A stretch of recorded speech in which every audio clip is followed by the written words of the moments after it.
Welcome, everyone, through all time and space to an all-new episode of Weebs on the Weekends, a podcast where we break down the anime news highlights of the week and give a retrospective look at anime that premiered 10 years ago. Today's episode is a part of our season of special guest hosts, and we will be giving our thoughts on the top openings of 2011 anime. My name is Jay Johnson. I'm a part-time weeb and full-time English language sensei, and with me, as always, is my co-host Sam Martinez, part-time weeb and full-time automail mechanic. Now, Sam, usually you are the star of the podcast, but we actually have maybe a brighter star.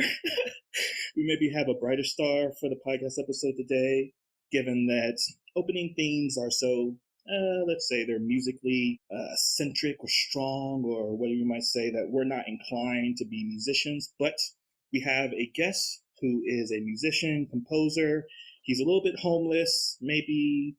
Hopefully he has a home now. I don't know, really.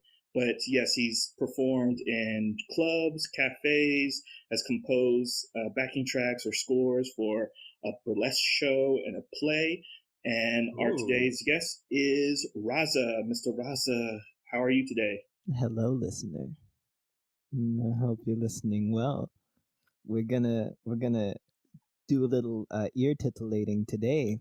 That's not a good way to introduce. Anyway, hey, I'm Razza.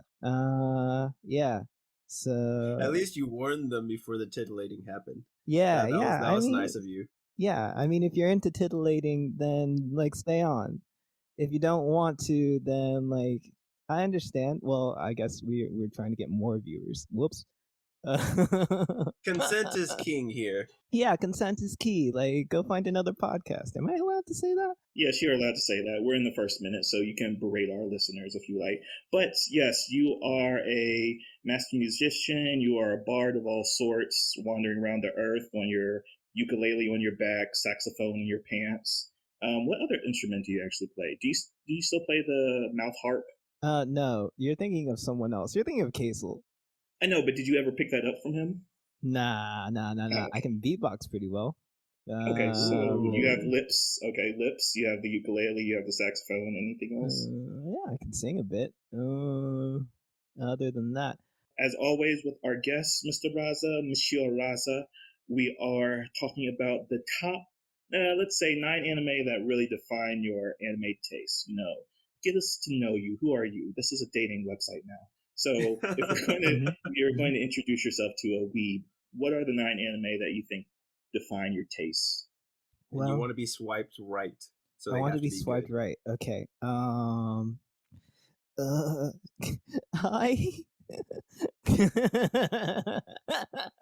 Okay. My top 9 anime are as such: Baccano, Shinsekai Yori, or From the New World, Full Metal Alchemist Brotherhood, because Cowboy Bebop, Mob Psycho 100, Hinamatsuri, Serial Experiments Lane, Paranoia Agent, and Fooly Cooly. All right, I would swipe right off of. I mean, 2 of those are some of my favorite animes of all time, so can't really not swipe right on you. So yeah, very interesting list. Would you mind explaining to me? I think it was Hina Matsuri is what you said. Yeah. I'm not familiar with that one. That one's fun. You're gonna have fun later. This one is about a psychic girl, who drops into a Yakuza guy's house, and then the Yakuza guy is all of a sudden he just has this urge to take care of her, and he doesn't know why, but she's just super powerful. And it's a comedy about fatherhood. Okay. And it's really, really fun. Yeah, it's really endearing because she's not really used to human emotions. So he's basically raising a girl when he's not suited, because he's Yakuza, so he's not really. Or so is he anything like the guy from Way of the House Husband, or is he more serious and more stern? He's more chill than Way of the House Husband guy. Okay. It plays into the whole comedy of it. It's he's somewhat of a bumbling idiot. Oh, that'll be interesting. That'll be interesting to see. Like, especially like this one chick who has like superpowers that quote unquote needs to be protected, even though she doesn't need protection. It'll be funny to try to see how she protects him. So, um, I guess like one question, if you don't mind me asking, Raza, like, are because Jay mentioned about your musical background, are there in your top nine? Is there any on here that was chosen largely because of the musicality or of them? I'm sorry. Yeah, fully coolly, of Hmm. course. Okay. But Cowboy Bebop, especially because like I watched that during my budding adolescence when I was picking up the saxophone, and that's what showed me Oh like yes. yeah. So it showed me like oh I can do a lot with this, and it's a very emotional instrument. I'm gonna Hmm. hold on to this forever, and now I still have the same saxophone that I've had since I was 13. Oh, So that's cool. I need to upgrade. It's Old But Faithful though. old faithful, good old faithful. Can't make a note without making a clicking sound, but I love her. Yeah, and to be fair, like Cowboy Bebop has probably one of the greatest openings of all time with "Tank" by the Seatbelts, I believe. Yeah. And funny enough that we all have something in common on our top nine. So like I have Fooly Cooley with you, Raza, in common, and you have Bokurano, Oh, Bokuno, Bakano? Bakano on Sam's list Yes. as his top nine. So yeah, so we all have somewhat of a matching taste, at least in one aspect. So I approve of your list. If you need my approval. Boku What was that? That was the Megazord one, right? Not the Megazord, like the big alien one, Bokurano. Oh, I'm talking Uh, about your Italian mobster anime. oh yeah, Bakano. Yeah, that one's good. Bakano. There we go. Hmm. Yeah. All right. Hmm. Awesome. Yeah. So, are you going to swipe right on Raza, Sam? I'll go ahead and swipe right. Yay! I'm offended I didn't get super like. Jeez. Hey I man, mean, like I swiped right because there's some on there that I haven't seen. I was like, okay, maybe there's a bit interesting, but like for the super like, it takes a lot of work to get the super like, man. that's true. I That's true. Yeah. maybe in hindsight I would have been like, damn, I should have got the super like, but you got to work a little bit harder for that. I'm sorry. Yeah, Nah, and I it's had a fine. little, I had a little pause because you have Paranoia Agent on it, and yes, it's one of my all-time favorite anime, but it's also like, should I really trust someone that puts that on their top nine anime list? Wow, Even though I have, Jade's being mad sus. even though That's I have Psychopaths on mine, so that's kind of equal standing. Those I, psychological thrillers about talk about double murders. standards there. Just like, yeah. I recognize that you like this anime, but I don't know how I feel that you would suggest this anime now. I mean, serial It's like, killers don't want to date other serial killers. That's that's not Yeah. okay. Yeah. All I right. imagine that would be an awkward conversation to have if two serial killers were dating. Like, who's gonna who's gonna die here? Like, is it you or me? Like, I don't know. Like, you can pick. You choose. Anyway, it's like, babe, you know we can't do that on Thursday. I have that meeting with so and so. You know this. we can't go on a And I murdering spree today. Jeez. It's my mother's birthday, but yes. All right, cool. So you got a swipe rights from both of us, so you are approved to continue with the rest of the podcast. So now we yes. have Oh a wait. Can I discussion. add Avatar: The Last Airbender on there? Are you going to kick one off your list, or are you just trying to be No, I'm kidding. contrarian? Okay, I'm trying to be contrarian. See if okay. I can get a Like, swipe left. like always. All right, good. So we have a discussion of the top 10 or our top favorite anime opening themes of the year. It is the year 2011, and as always, we're going to have the time codes and description of our discussion of what our individual lists are, and then at the very end, we will come together in brotherhood to put our similarities together and see what will be the official top 10 anime openings for the podcast or Weebs on the weekends. So, as always, we are actually doing a three-man shuffle with this three-man shuffle, three-man hustle. of top 10 lists. So, how this is going to work, we're going to take 3 slots at a time. And as always, we are going to do our Kobe, yeet, and bench meter or metric, where if it's a yeet, where it means it's higher on someone else's list, a bench, it's nowhere on your list, and then a Kobe means it's in the exact same spot. And Razza, since you are our guest, you get to talk about your first 3 bottom spots. Yeah. Okay. All right. So my list starts off as such. I have Yumikui Mary. Okay, that's a Believe. bench. That's a bench for me too. Yeah. Working. Actually, working with 2 exclamation points. Because that's the second season, so that's a bench too. Yeah, bench for me as well. And Tamayura Hitotose.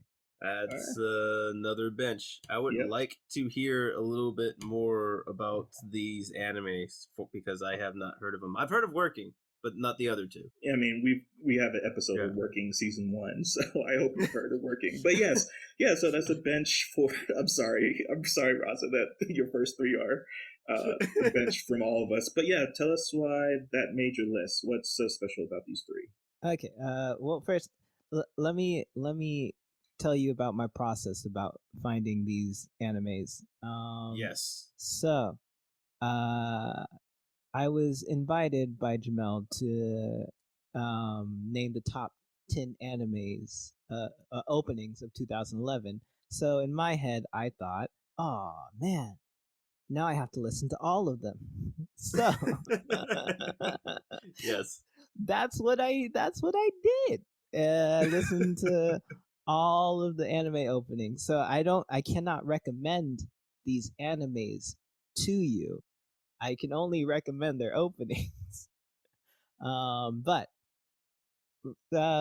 you have your pros and cons with this list because this is objectively, subjectively, dear listener, the best of the best, the creme de la creme, except the ones that I actually like. And that wasn't me like kissing you, listener. That was me doing a chef's kiss.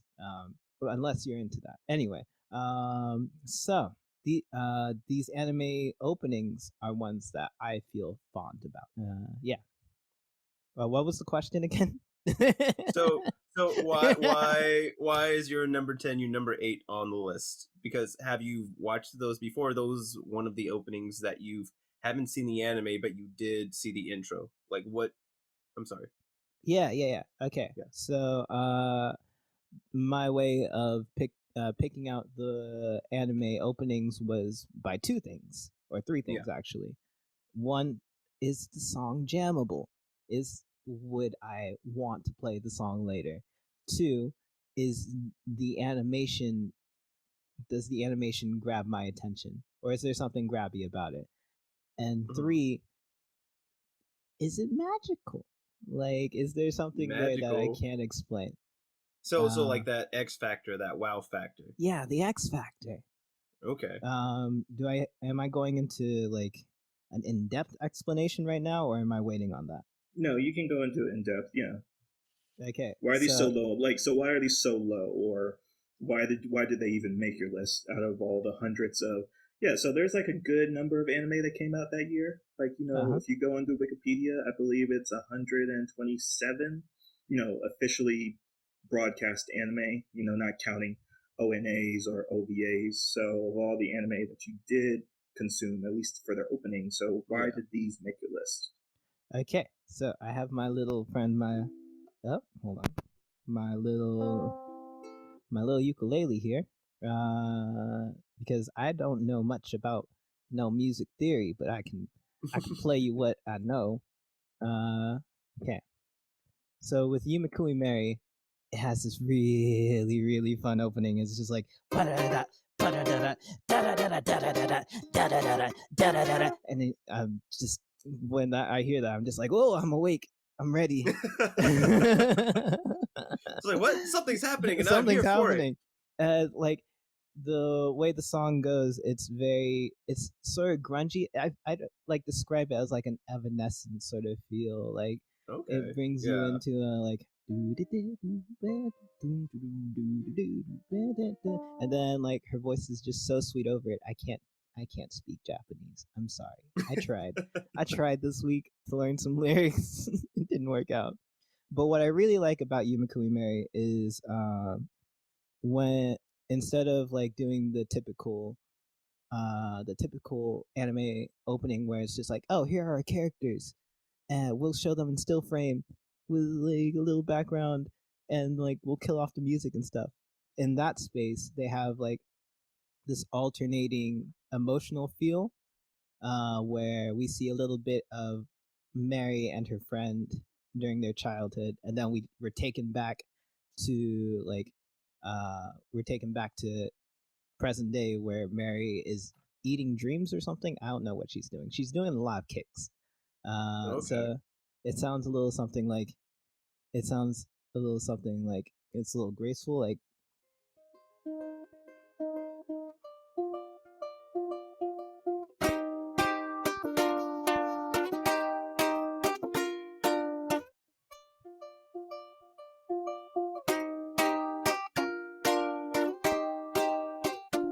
and with that, like Okay. you can feel like there's a little bit of nostalgia, and then it's just like, but Mary has to get back to work, but she misses her friend. And it feels really, really Yeah. good. It feels like they're trying to tell a good story there. Okay. The reason it's number 10 is because I have no idea who Mary is by the end of it. I have no idea how she eats dreams. Oh, by the way, this song is called Daydream Syndrome, and it is by Marina Fujiwara. Uh, and it's a very beautiful song. Moving on to Working. Working it's just so cute. It's just so cute. A1 Pictures has this really good way of making anime openings, where the anime characters are like talking are talking, like speaking the words of the anime opening during the opening, and it's really, really fun. I think they do this again in Nichijo, Yeah. A little where bit. like the characters are dancing around and then doing their thing. With Tamayura Hitotose, this one's a treat. This one's a treat because uh, all these anime openings, they sound so similar. They So sound so similar. why is it higher on your list if all the openings sound so similar? Can you rephrase the Oh, question? I don't yeah, get it. yeah. So I guess like what merit does, because you mentioned that the anime sounds so similar. I guess I might have stopped you in the middle of a thought. Were you going to say Tamura Hitotose sounded like another anime opening, or that it broke away from the mold? Yeah, it broke away from the mold. Oh, okay. Yeah, I interrupted you. My bad. It's just so soft and so serene. It starts on like an F. It's just like, it's like,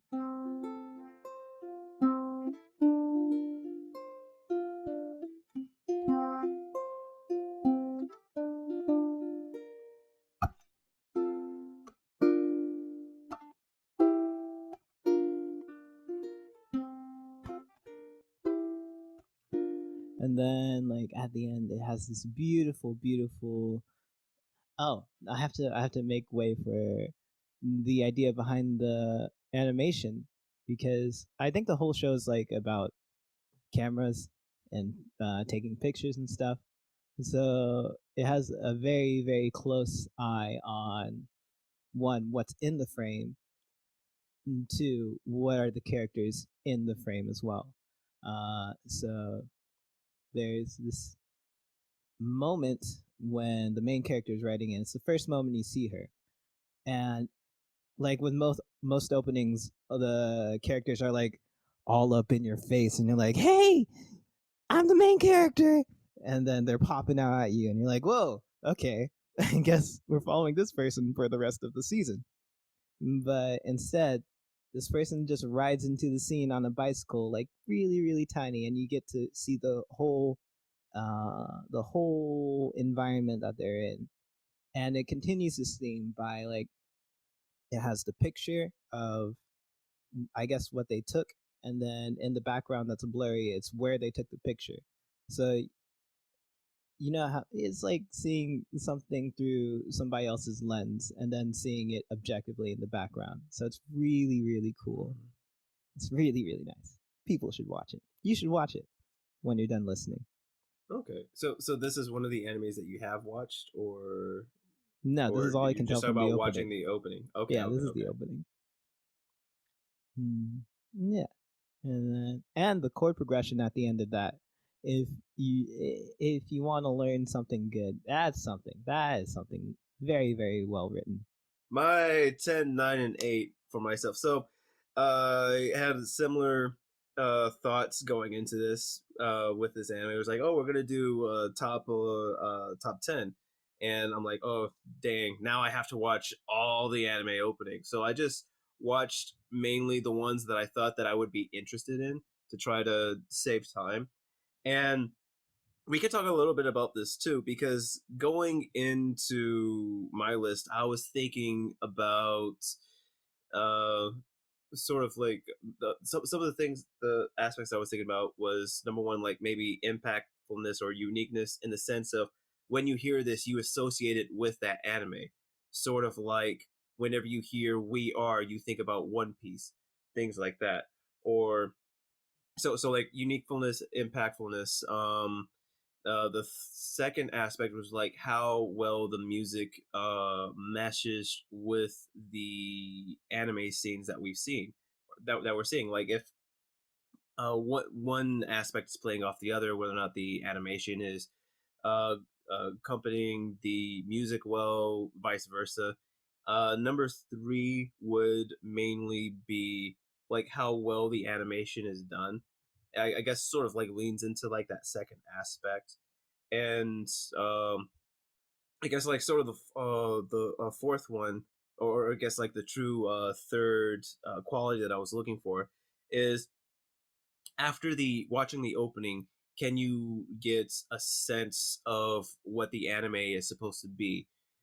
So like for instance, I guess we could talk about it a little bit. It'll be something that we could talk about a little bit later. But essentially, like if you can like look at the intro and with the music and with the animation, you can get a sense of like what the anime is going to be, or some of the themes that they're trying to tackle, or something along those lines. And I can go a little bit about that as I'm giving you my bottom three. So my number 10 is Level E by the song is Cold Finger Girl. The vocals are Kiriyama Chikai. The lyrics is by Asai Kenichi. The composition is Asai Kenichi as well, and the arrangement is by, I guess it's a group called Pontiacs. I'm sorry. So is that on any of your lists or no? Nope, that's a bench for me. It's a good one though.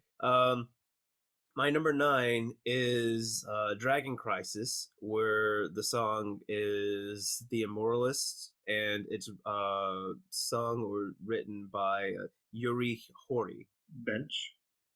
Yeet. Okay, cool. Yeet. So that means you can save the discussion for wherever that appears higher for Razza. All right. Exactly. We could do that. And then my number 8 is Dead Man Wonderland. The song is One Reason by the group W.o.W, who is featuring the artist known as Fade. That is a yeet for me. Bench. Oh, so it's higher on your list. Okay, it was benched by. All right. So you only have to talk about one. Yes, only the one. So when watching Level E, it was very. It made me very reminiscent of Jay. If you can remember, I had mentioned this anime earlier this season. I think it was back in the winter. It reminded me of Akudama Drive in a sense that the animation, it was trying to be stylized and the music was trying to accompany it. You pretty much follow this one figure who has long hair as they're walking throughout the city. Essentially, you get a sense of they took incognito skills from Captain America's class. Basically, put on a baseball cap and shades and wear a jacket, and nobody knows who you are. But you definitely get a sense of this person trying to lay low, and in the this is one of the animes that I haven't watched, so like I read through the synopsis, and well, Razza, you're familiar with Level E, correct? I'm familiar with the opening. Oh, okay, with the opening, yeah. So I guess just to give a brief synopsis of it, basically this prodigy kid comes home to find this doppelganger who looks exactly like him. He finds out that this person is an alien that lives that is a prince among an alien race that lives among the people of the world, and essentially he acts like Loki, whereas he does mischievous things on a whim just because he feels like it, such as giving random people powers or getting in people's way, doing things that basically entertain him. So, taking that synopsis and going back to the opening, you definitely get a feel for the main character that's going through his daily life, that he doesn't want to be found out, but you don't really get any of that mischievous personality. And I guess like at watching the anime, you can probably find out that it's more of a darker or adult setting, because I read the synopsis that the rating is R, where it's supposed to be having blood and gore and stuff like that. So the synopsis may not give Level E the credit that it's due, but from the synopsis, it seems like the themes of the anime and the themes of the opening may not necessarily be aligned, or at least with what I'm looking for, but it seems good enough to at least make the foundation of my list. So that's why I have Level E where it's at. All right, sweet. So, do you feel the same way, Raza, about Level E? Yeah. Well, I have no idea about the anime, but I think it was very colorful and was super stylish, and the song was really really good. I wish I had it on my list. Yeah, there were some hard cuts. Like, again, like if you're listening to like 100+ openings and trying to dissect about like different vocalists, I mean, I'm going to talk about one of the choices on my list later on. Like, I thought one of the vocalists was female, but it was actually a male using a digital voice modulator, and I was like shocked. I was like, I can't even trust my ears anymore. So that's if you're going down into like the production of music and vocals, then you kind of have to do a little bit of background check. That's why I'm glad you brought up like the distinctions between songs that are arranged and songs that are performed and then songs that are written, because in some instances on this list, like those are 3 different jobs that 3 people did, and then you have to give credit to, I forgot what is the order of priority when it's talking about that, but yeah, you can get down in the weeds when you're trying to find out who's responsible for a song. But you have 2 choices that are higher up on lists, so thank you for your bottom 3 moons, Sam. So my bottom 3 moons are number 10 is One Piece, which is the 13th opening. It's called Day One by The Rootless. Does anyone have that on the list? That's a bench for me. Well, the One Piece fan didn't put One Piece on their list. We can talk about this in a minute. Continue. All right. We can talk about this in a minute. All right. Number 9 is Bleach. It would be opening number 12. Oh, just to mention real quick, because something that's obvious if you're like, we were watching it back in the day, but with certain animes, they had multiple seasons per year. And because they had 26 episodes per season, you can have multiple openings per season. So Bleach, Naruto, Shippuden, and One Piece all had like at least 4 openings for their seasons in 2011. But yeah, so the one that I picked for Bleach was number 12, which was, what was Bleach number 12? Change. Yeah. Yeah, Change by Miwa. Oh my goodness. That's a bench, but I would consider that an honorable mention, and we can talk about that after we continue. Razza, is Bleach on your list or not? It's a bench for me. Yeah, it's a good one, but I'm avoiding nostalgia with my list. Okay, avoiding nostalgia. Okay, that makes sense. And my number 8 is Steins Gate, which the opening is called Hacking to the Gate, and it's by who is hacking? Let me just try not to butcher her name. It is why am I blanking on this? Oh, it's Ito Kanako. So Steins Gate's opening one on anyone's list. Okay. No. Steins Gate is a bench for me, but I want to hear why it's on your list. But before that, Razza, is Steins Gate on your list? Also a bench for me. Okay, my heart. Okay, but anyways, Yes. yeah. So you guys talked about your metrics for why you made your list, and my list was basically worked upon on the basis of what gets me excited for the anime that follows. So with all these anime openings I was watching, I was like, what makes me want to continue the anime after I see its opening? And as I've not really watched One Piece and I've really not watched Bleach, even though these are number 12 and number 13, they kind of fall in the same category. So I put them kind of back to back because they do two different things that shonens usually do very poorly. That I think, Raza, you mentioned this, like they like show the main characters, their cool poses, their cool powers, has some J-pop behind it, and that's it. Because if you're already deep into the Bleach and Naruto and One Piece whole, then you don't need to be convinced. You don't need to be convinced to keep watching the anime. So not why do they bother doing openings, but do they need to do anything innovative to really keep the attention or to draw people in? And I found that let's talk about the One Piece one first. This One Piece opening is actually for the episodes that contain the Marineford arc. I was thinking that's why you chose this one. Good. I'm glad we're on the same page, even though you kept it off your list. Anyways, yeah. So if you're not a big fan of the series or the franchise, then there's a big spoiler, but that happened over 10 years ago now. Since we're talking about it.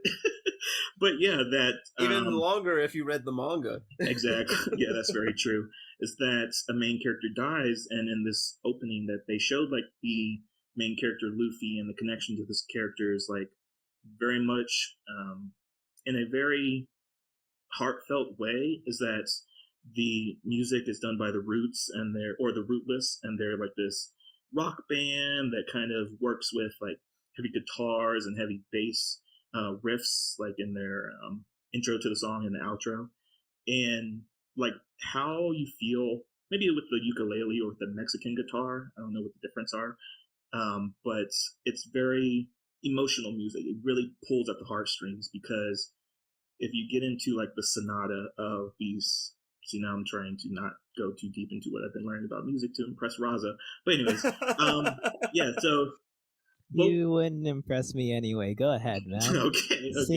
Sing your soul out, bruh. No, senpai, no.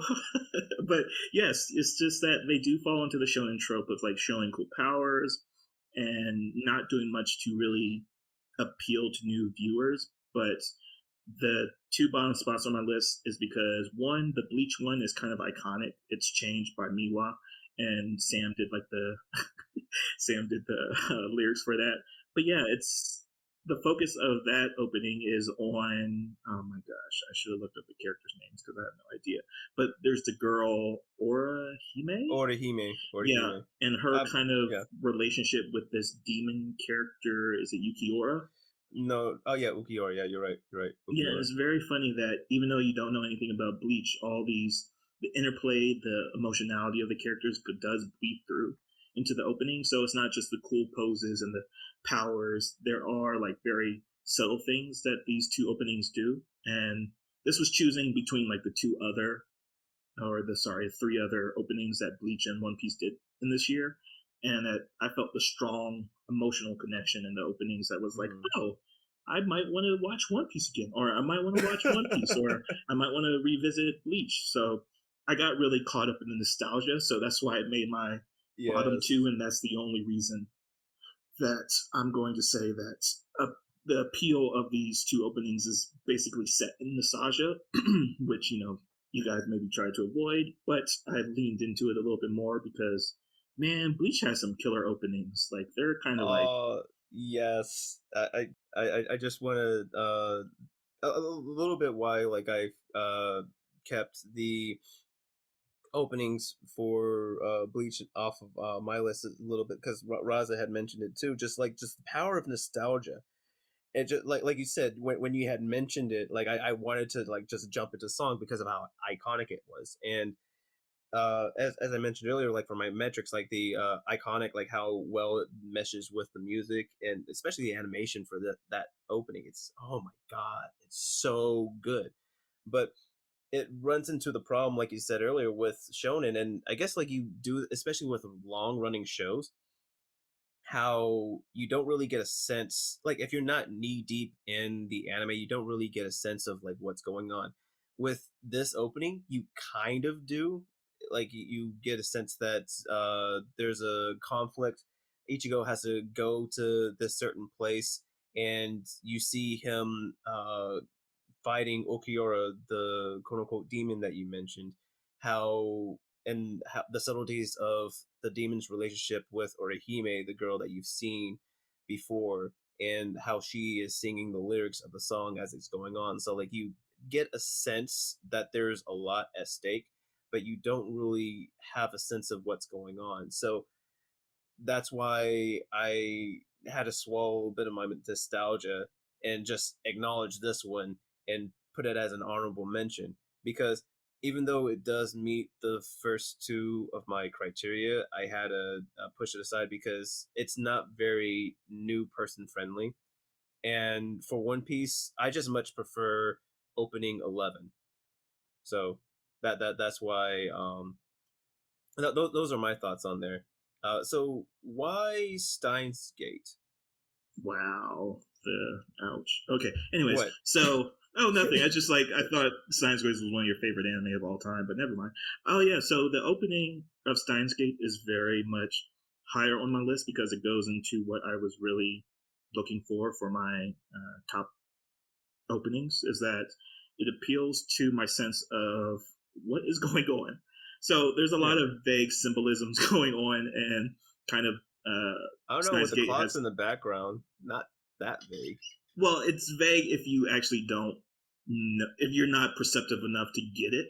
So it's like one of those things of what is it actually symbolizing? Because if you're going to say that it's, of course, the whole big premise of Steins Gate has been ruined by years of people talking about it, but it's a time travel anime.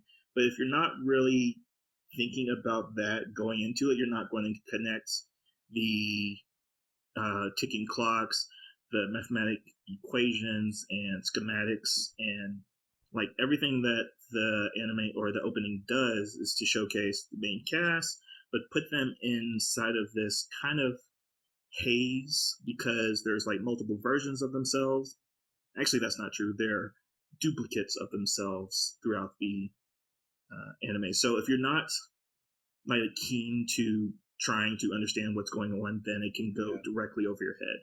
So that's why it's so low on my list. Is that yes, it's kind of kicked in to metaphors and symbolisms that you'll explore inside the show, but for looking at it for its You're breaking inviting up. appeal, puts it so far down on my list. But it's still well done. I forget who does Stein Gates, but the animation studio. But it's a beautiful opening. There's a lot of images that show like, oh, this is the main character. This is relationship with the other characters, and what does that actually mean? So again, like something that you talked about, Sam, about how inviting is it, and it's all right in the inviting case, but I just wanted to acknowledge that it's a pretty good opening, and I'm looking forward to actually finally getting around to Steins Gate whenever I do. But yeah, so that's my number 8, 9, and 10. So back to you, Raza. What is your 7, 6, and 5? My 7, 6, and 5 are Dororon, Enmakun, Mera Mera. Okay, bench. Is that bench? Oh, That bench or yeet? that's a bench for me. Yeah. Okay. There is Denpa Ona to Seishu no Toko. All right, another bench.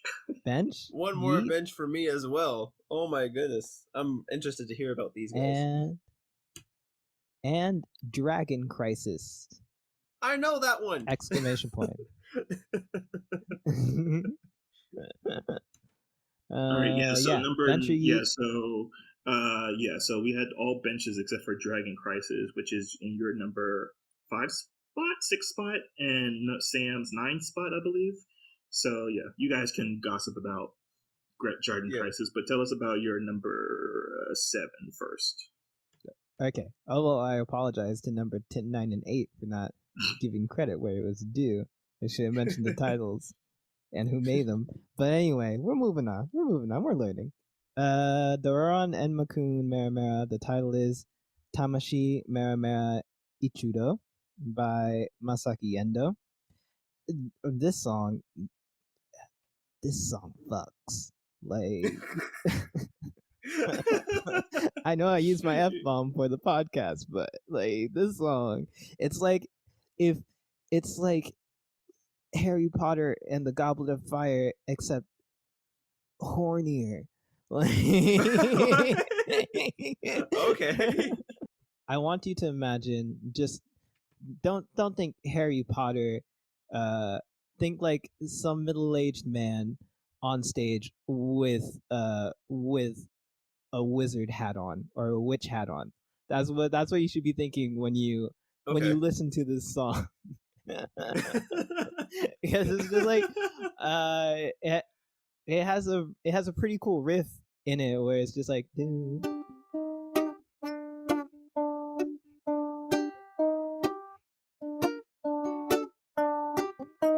it sounds wicked. It sounds wicked enough. Like it reminds me of Halloween. Yeah. And then it starts off with like this really cool like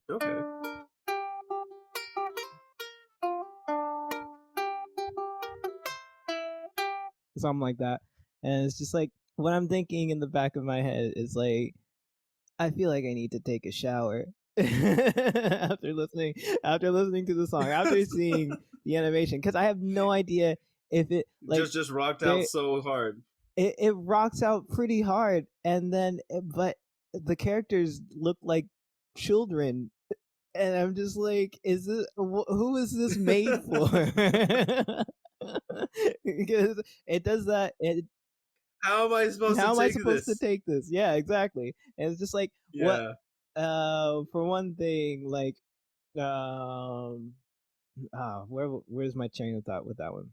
It's like it does that thing at the beginning where it's repeating its name like a children's show. It's like something like that. And I'm just like, okay, so this is a child's show, but then it just goes in such a weird direction. I'm confused, and I feel more manly, and I feel like I shouldn't. At the same time. All right, we're moving on from that one. Number 6. Okay, that's where we are. Denpa Ona to Seishun Otoko. This one is by Os Uchujin. The title is Os Uchujin, and it's by Asuka Ogami.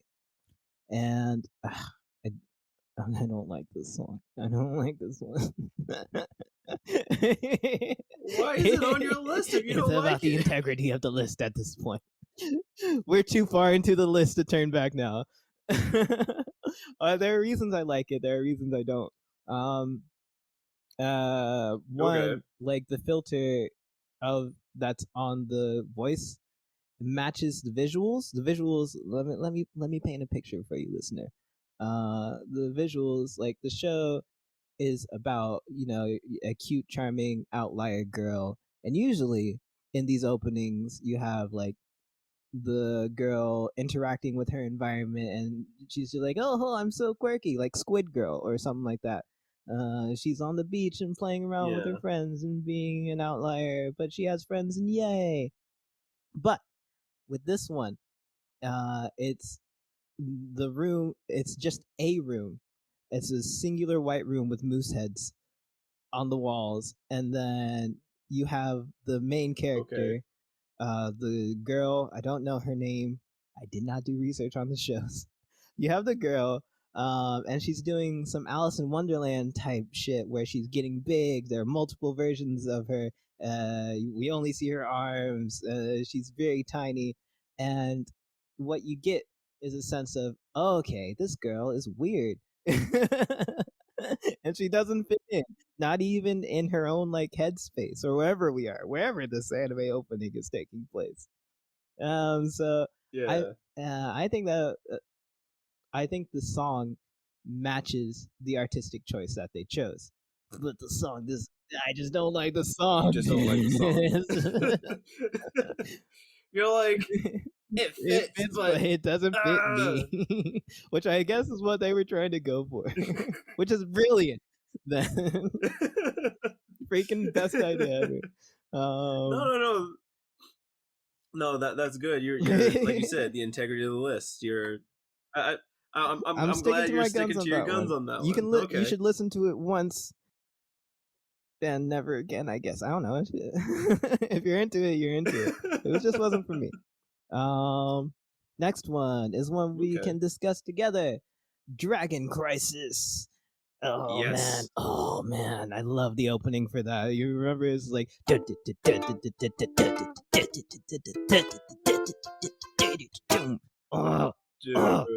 Yes, that one gets me. It gets me so pumped. So high octane, so high energy, and I'm not gonna lie, like, because as I had mentioned earlier, like I wanted to see like a good pairing. Like I wasn't really sold off because of the animation. It doesn't seem all that well, but the music sells it so much more. And even though the music's so good, like the animation still accompanies it like just enough. And it's just I wish the animation was better. It's like, okay, it would push it to top tier. But yeah, you're right. The animation does hold it back, but the music is so amazing. Oh, it's frustrating. Yeah, it slaps so hard. It slaps so hard. Put it on your Spotify list, but you don't need to watch the opening. I mean, watch it. I don't know. I'm not your mom. I would say like the opening, it's like it still does well. Like the reason why it's a little bit higher on my list is because like you get a sense of what's going on, like the main character, and like how he has to protect like that one female character that you see, that there's a bond between them. Like you get a sense of like what you're getting into, and the song like just hypes you up for it. So I would say, like, Jay, have you had a chance to watch this intro or no? Yeah, I have. It's just for my parameters of why would it interest me to follow up with the anime. It just didn't catch my attention. Oh wait, can I interrupt? Sorry, I forgot to introduce the name and the composer again. I'm sorry. We're learning. We're learning, okay, though. The title we're learning. is Immortalist. It was performed by Yui Horie, and the musical composition is by Ryujin Kiyoshi. Beautiful people, I guess. I don't know. I never saw their pictures, but they sound lovely. Yeah. Okay. All right. I'm done. Oh. All right. Yeah. That's good. That's good.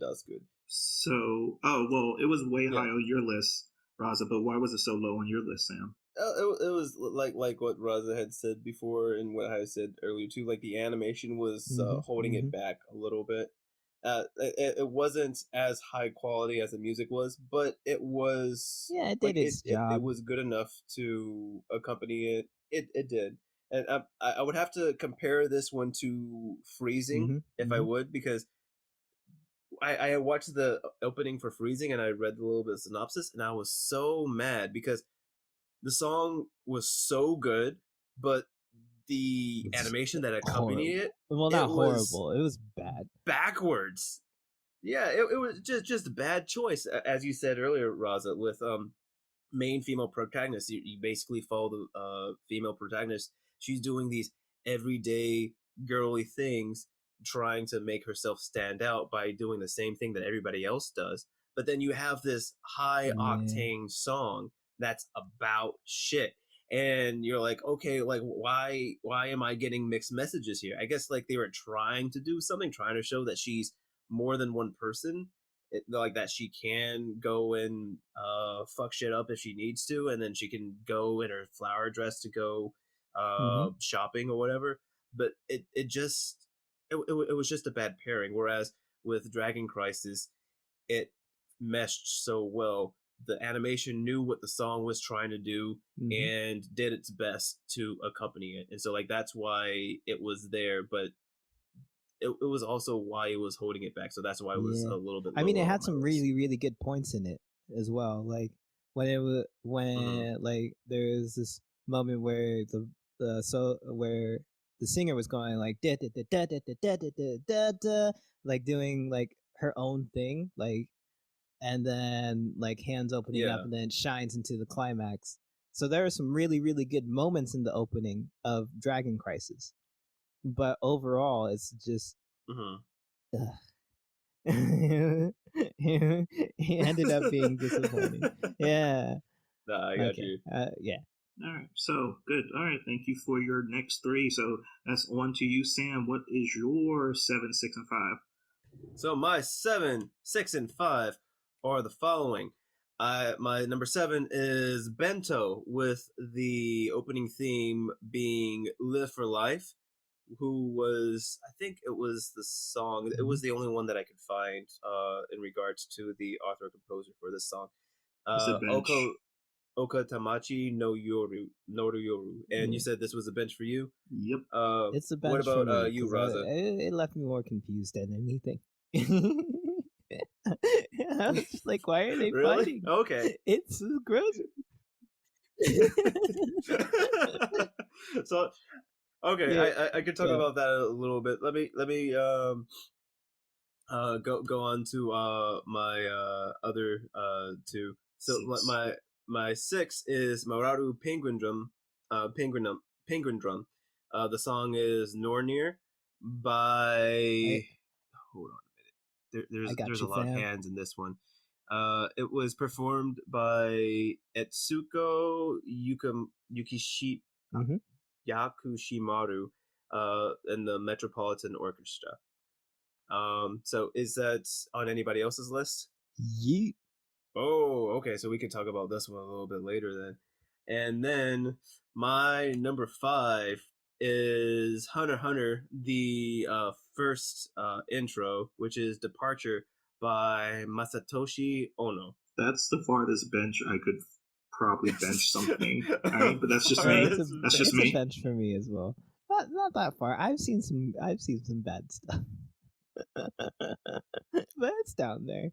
There's stuff in there. There's something There's there. stuff in there. Something. Stuff happens.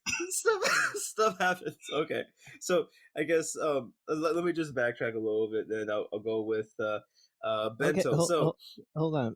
Can before you begin, can you, for people to like empathize, like, can you describe what's going on in this opening for the listeners so they understand?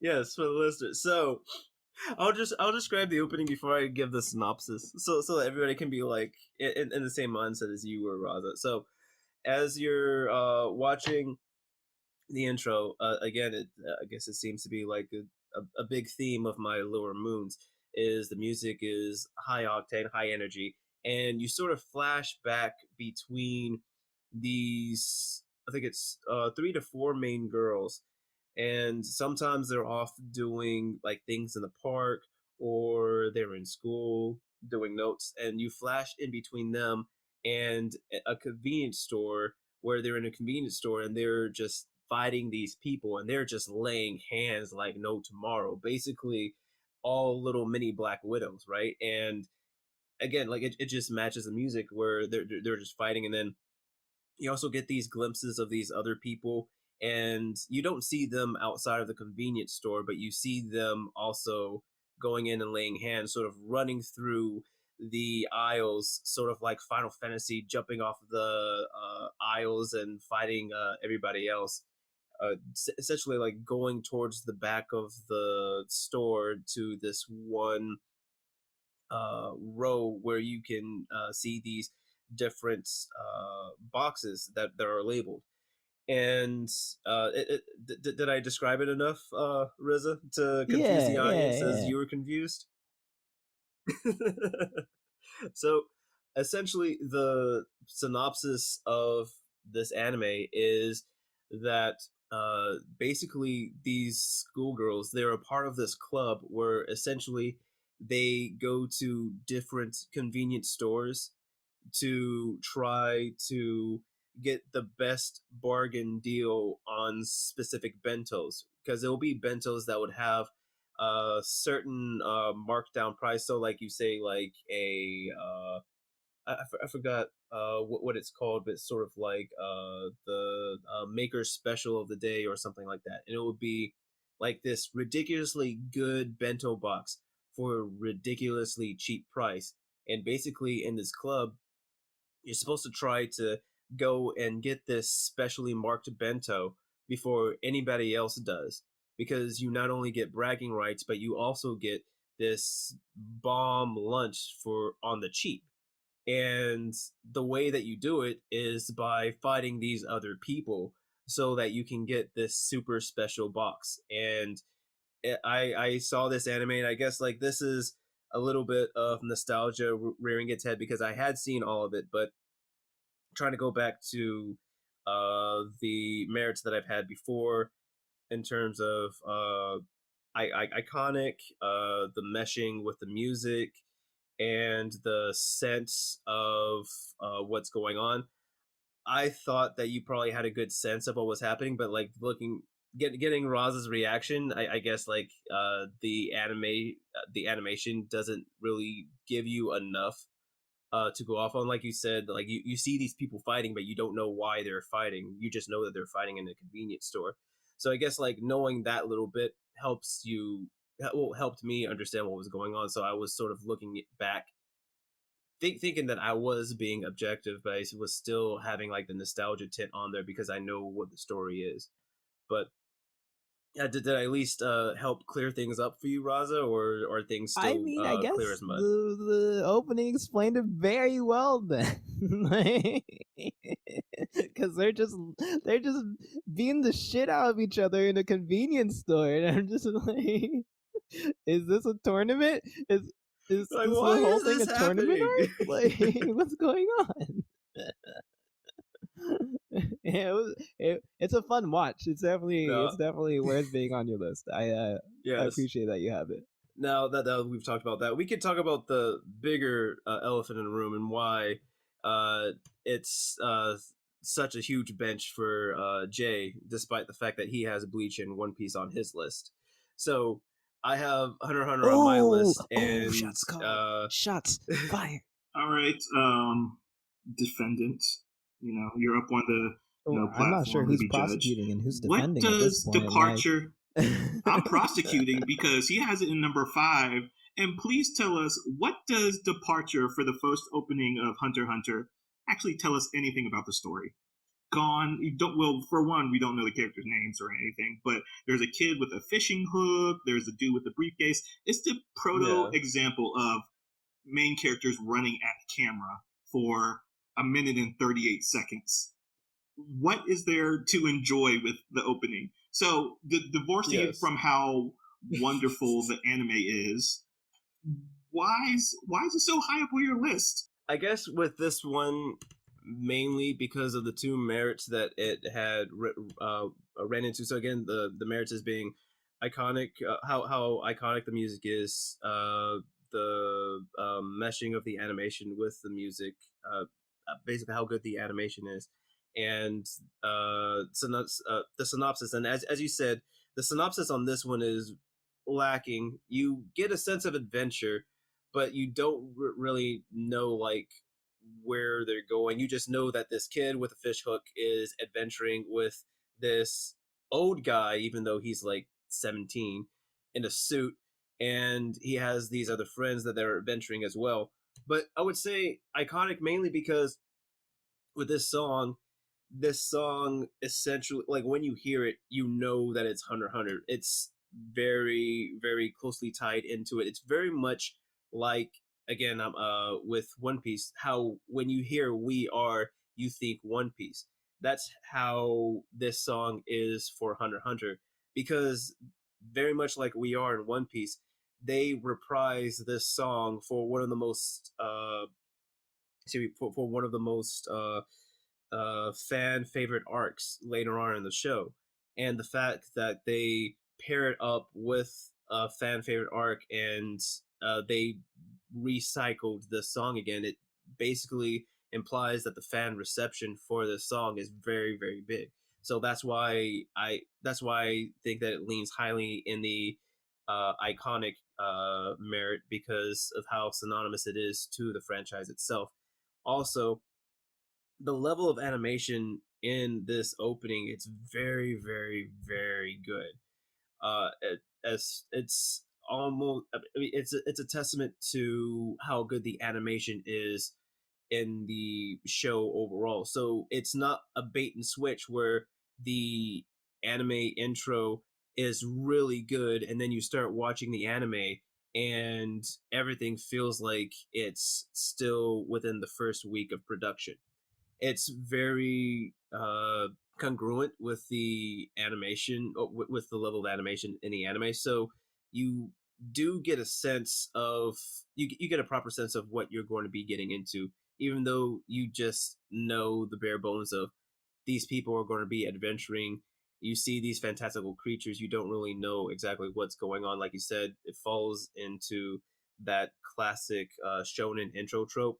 But as I said earlier about the other merits, that's why I think it's because it does so well in those other two things. That's why I have it so high. I have two things I want to touch on with this one.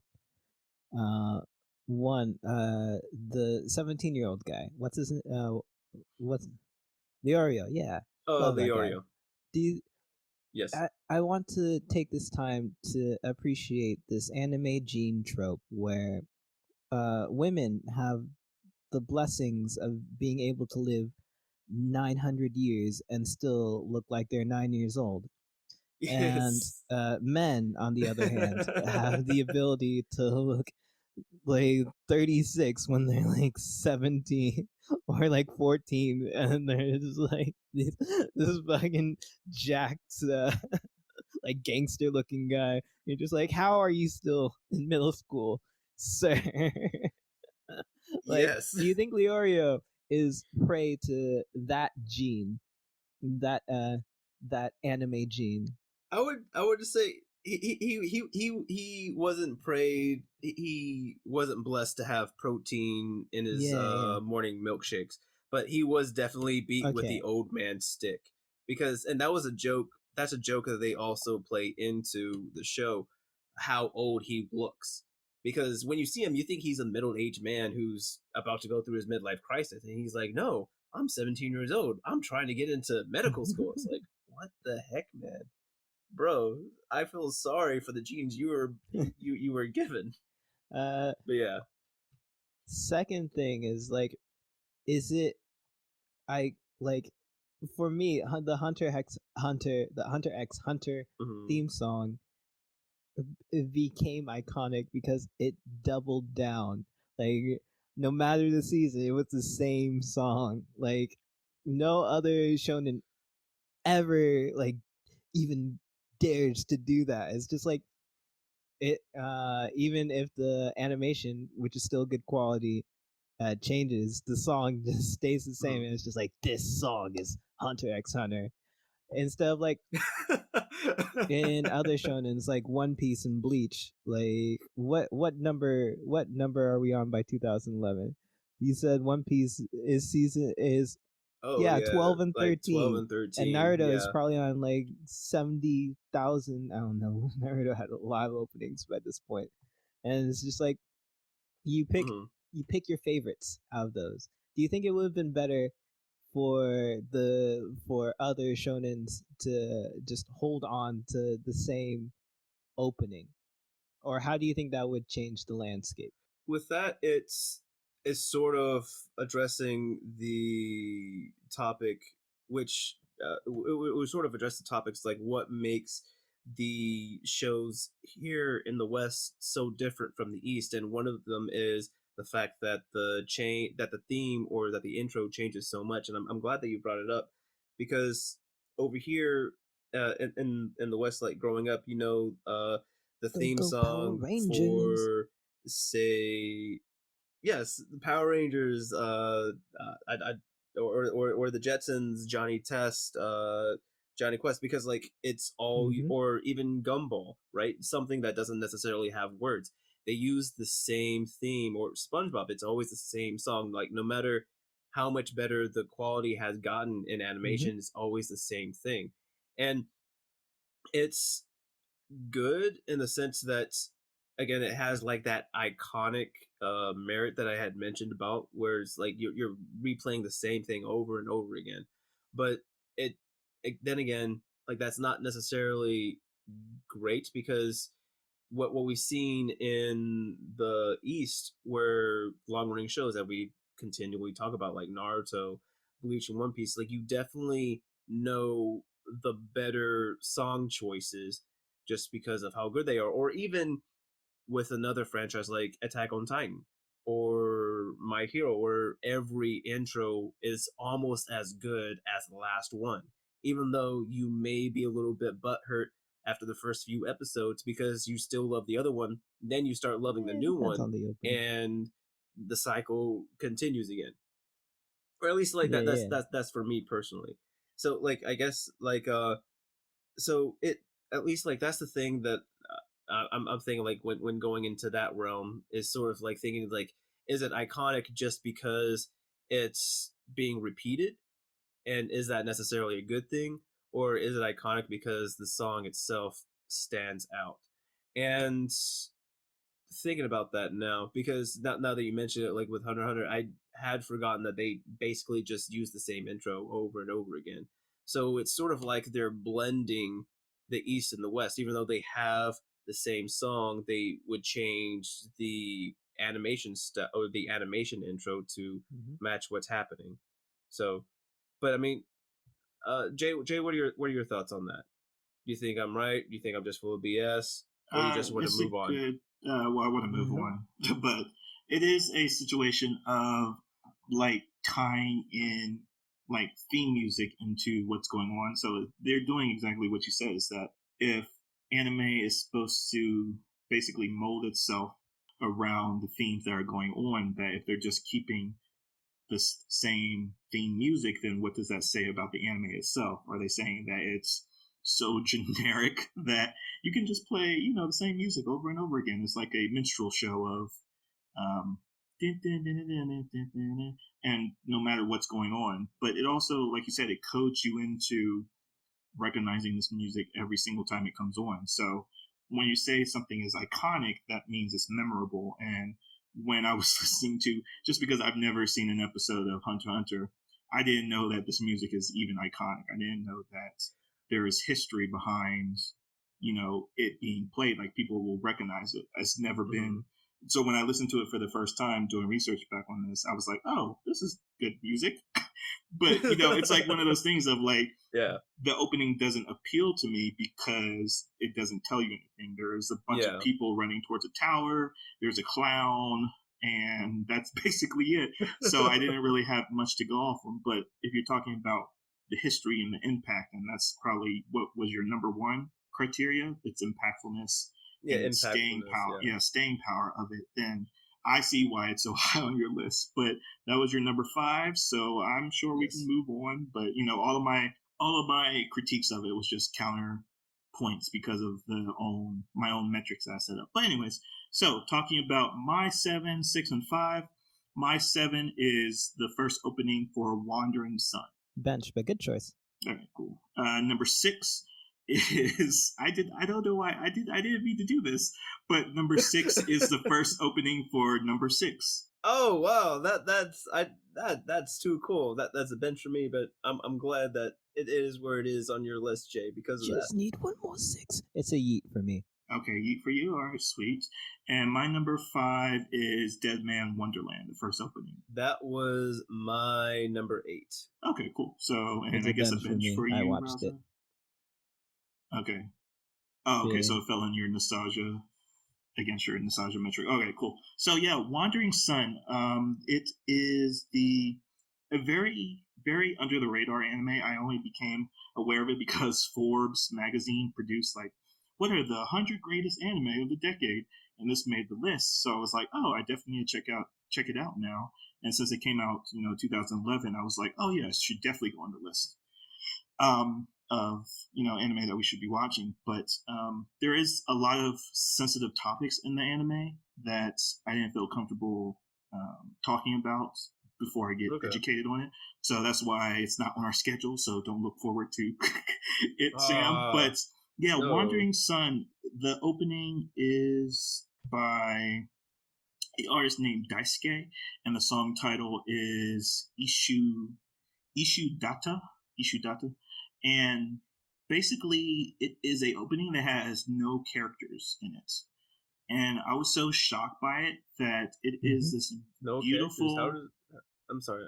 How continue telling me how it does that as I ask you how it does that. There is a very there is this very beautiful color pastel or watercolors opening where there's no characters. It's just the interior of a school, and it kind of reminded me of, maybe you can remind me, Razza, about which ending this is, but in one of the Mob Psycho 100 endings, there's like this animation of paint on glass. Maybe it's the second ending, but it reminded me of that, is that you never really see like every scene in the opening of Wandering Sun can be like printed out and put up in a museum. That's kind of how beautiful it is. So if you look at the musicality of it, it's by this Daisuke dude, but what really goes along with it is just this idea of normality or normalcy, that it's basically selling you on this idea of what everyday life of a student is. So we talked about Nichijou, about My Ordinary Life last, it was a few episodes ago, or animes like, Slice of Life. And it sells that idea without showing any characters. And I was just so enormously impressed by that I had to put it so high on my list, because if I'm talking about this metric of appeal, that's showing no characters, just showing this banger of a beat, and just the details of like the animation studio, like it does like all these credits and the Japanese kanji, but then it has like the translation under it, and they're like scrolling on the screen, so you get absorbed into like who's responsible for this production, as well as just the environment that the anime is going to be in, even though there's no character introductions in it, which again probably is the main job of an opening. Is like, these are the characters you're going to get familiar with, but just selling you on this idea of this is just going to be an anime about life, or about someone's life as, like a student or even a teacher, that it just brings you into that, I want to find out more. So having no characters really leaned into the mystery of, what is this anime going to be about? And that's kind of what was my main metric for selecting these openings. And just to talk about the music real quick, because it's really cool that the male vocal artist has this kind of pop rock soothing beat to it, and I'm just listening to it and I'm like, oh my gosh, this is something I can jam to. But it's one of those jams that you want to study to, so it's like one of those chill beats. And I just very much like those like that lo-fi to study to beat. Yeah, exactly. Yeah. And I was like, this is a break from the normal, because like when you start looking at openings, it's all like J-pop and alternative rock and some rap in there sometimes. So it's just like, it was just really interesting to see that diversion of, okay, this is soothing, but it's not like in a lullaby. It's more of a meditation, but it's a little bit more active. So it does invite you into the anime to be listened to invite you to listen to it further. So that's my number 8. Dead Man Wonderland, I think, was my number 5, which is a yeet. And no number 6, which I don't know why I put it in my number 6. But yeah, it's number 6. You just did it unconsciously, because you knew that was the spot where it needed to go. Yeah, probably. I mean, it's like, we talked about our lower moons and our upper moons, so like number 6 just felt like a middle moon spot, because for one, I think I've talked about it on this show. All right, so my number five, my number five, since number six is number six, but you said yeet for that, Raza. So my number five is Dead Man Wonderland, and we had an episode on this where I praised the opening being like one of the highlights of the series. And this opening is done by DWB, which I didn't actually look up what DWB stand for. Did you happen? Same. Okay, I cool. didn't. If I had to take a wild guess, it might be Dead Man Wonderland Band. Oh yes, that's right. I That's remember my you wild did. guess. Yeah, I think you did mention that in the episode, Jay, when we did it. Was that like that was the name of the actual band because they were a Japanese English fusion, I think, Yes, you're if I right. remember right. You're right. Yeah. Okay. I was going to guess that it stood for Driving While Black, but yeah, totally. Dead Man Wonderland Band makes all the more sense. So, anyways, Yes. yeah. So the song's called One Reason, and I love this opening. It's probably one of my. I mean, I would say I don't. It's five for a reason, but it is so well done. Like for the appeal of getting you into or getting you into the anime because Yes. one, it introduces the characters, it introduces them in a very graphic way of showing you like, well, it's not really horrific like we'll talk about another anime higher up on my list, but it does sell you on the idea that it's going to be like very dreadful experience, and it shows like all the characters in a very interesting way. It shows Ganta, and like kind of the dread that he's going to experience being a incarcerated kid inside of a death prison essentially. And the reason why it's so high up on my list is because one, yes, it does have, it's the only English speaking opening that I saw Yes. for the whole year of 2011, and it's a banger. It's a mad banger. And I'm not going to sing it, but yes, it is so well done in the way of like introducing you to the world. It has high appeal for like, even though it's not like terribly animated well, but it is like enough to really get you like, oh, okay, so there's a kid, he has a superpower, there's other people trying to kill him, there's this really weird prison with like the warden doing like all trying to puppet the people. And I very much like how it kind of shows Shiro, who is the female lead of the show, and kind of hints towards a lot of foreshadowing with her that you don't really know about yet. So I do like it for the reason of, yes, it's foreshadowing the story, and when you actually get to the end of the series, then you can go back and watch the opening that you say, oh, everything made sense. So I always like openings that do that very well, that they foreshadow things, and you can always enjoy an opening for that reason. You enjoy it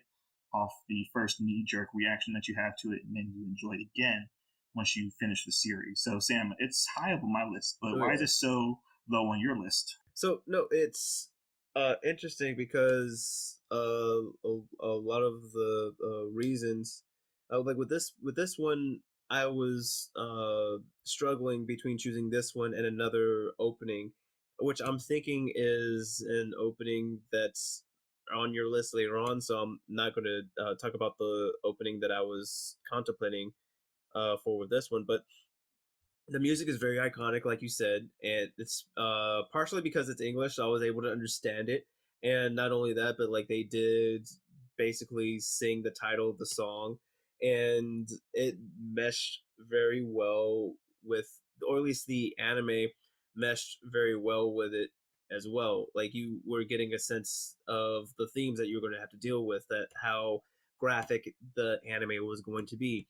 You got a sense that it was going to have to deal with prisoners and things of that nature. There was going to be a power system. You got an idea of these characters. Shiro, you see her, you get a sense of like how unhinged that she may be, and it's just very fun. It's just very good.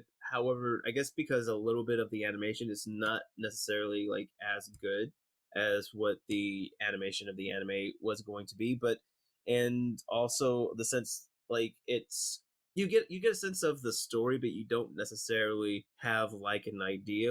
So like that's why it's so low. Like thinking back on it, I'm thinking like I may play around with the order between Deadman and Dragon Crisis, because Dragon Crisis you get a better understanding of the story rather than Deadman Wonderland.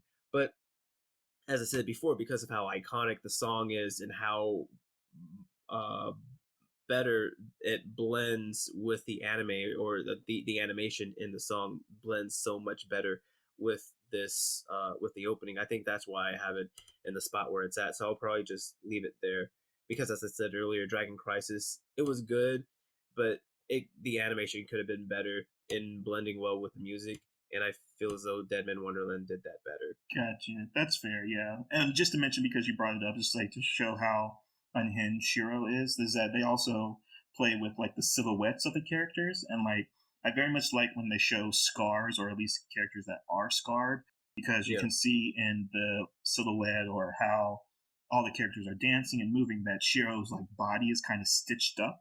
So even though it's very vague or opaque on what the story is actually about, you do get enough of that characterization, or you kind of get enough of how do their bodies going to tell a story. Is that is that that's enough for me. And again, like the banger of the music, the very much heavy hints of what the story is going to foretell or foreshadow is like what's driving it so far up the list. But anyways, so that was my what 7, 6, and 5. So Deadman Wonderland was on Sam's list. Wandering Sun is only on my list, and number 6 at my 6 is higher up on Raz's list. So Razza, back to you, cycling to your 4, 3, and 2. 4, 3, 2. First, I have Shakugan Shana, Season 3, the finale. That is a that's bench. a bench for me. Bench for me as well. For number 3, I have Mawaru Penguin Drum. I have that one. That's a little lower, but I know that one. Okay. And then for number 2, I have The World God Only Knows. Oh, Is that season 2, I guess, since it's 2011? Yeah. All right, that's a bench, though. That's a bench for me, but that's a good intro. I'm kind of mad that I didn't revisit that one either. Yeah, it's a good one. Yes. Let's see. So number 4, Shakugan Shana. What's Shana. that one about? Or can you tell us a little bit about that one? This is season 3, the finale, and you can definitely feel that in in the opening, because it has that sort of you know what this is sort of energy to it. Like, you've ridden this all the way through season 1, season 2. Now we're taking this to the freaking finisher, and it's amazing. The song is called Light My Fire. It's written by Rio of Supercell and performed by Kotoko. It has these really, really cool transitions from like low energy to high energy, and then it has the gall to go from high energy to even higher freaking energy in this in this just opening 1 minute 30 seconds. I'm already invested. I'm like, hell yeah, Shakugan Shana. I've never seen the show. I'm here for it.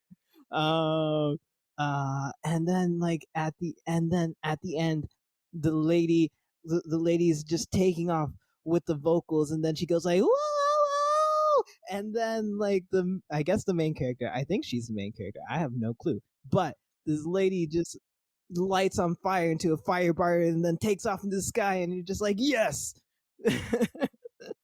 We made it, y'all. It's like, I don't know why you're on fire, but this feels right. This feels so right.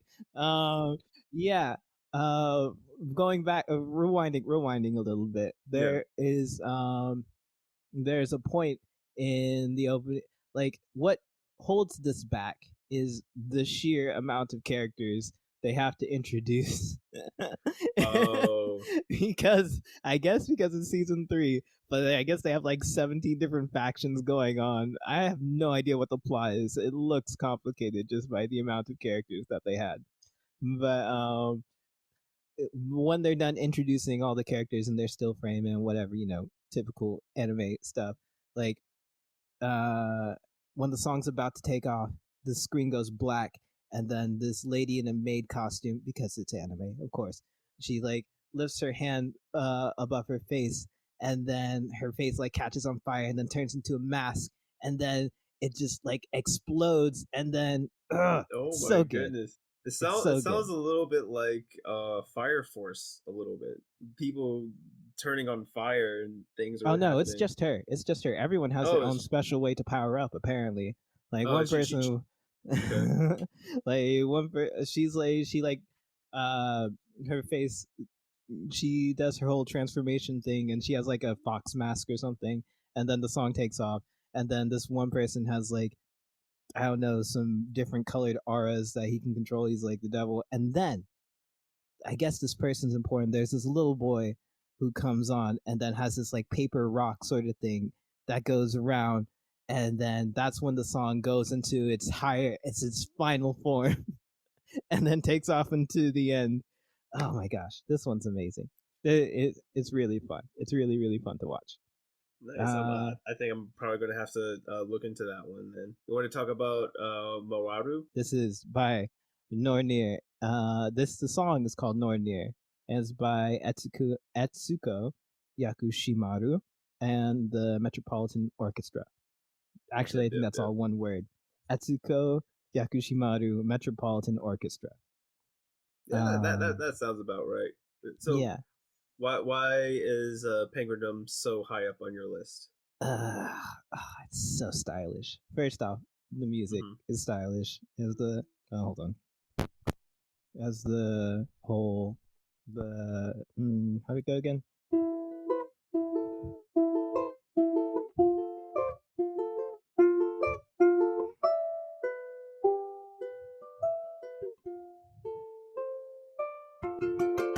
Like it's like Yes. that sort of sound it has like a mysterious sort of like spy vibe to it. I'm into it. And I don't know how to describe this because I'm not an artist, but it has a very distinct color palette. Like it plays around with red and black and white and a little blue in there, all around, and it has like its own distinct sort of style in it. Yeah. Or what would you say about it, Sam?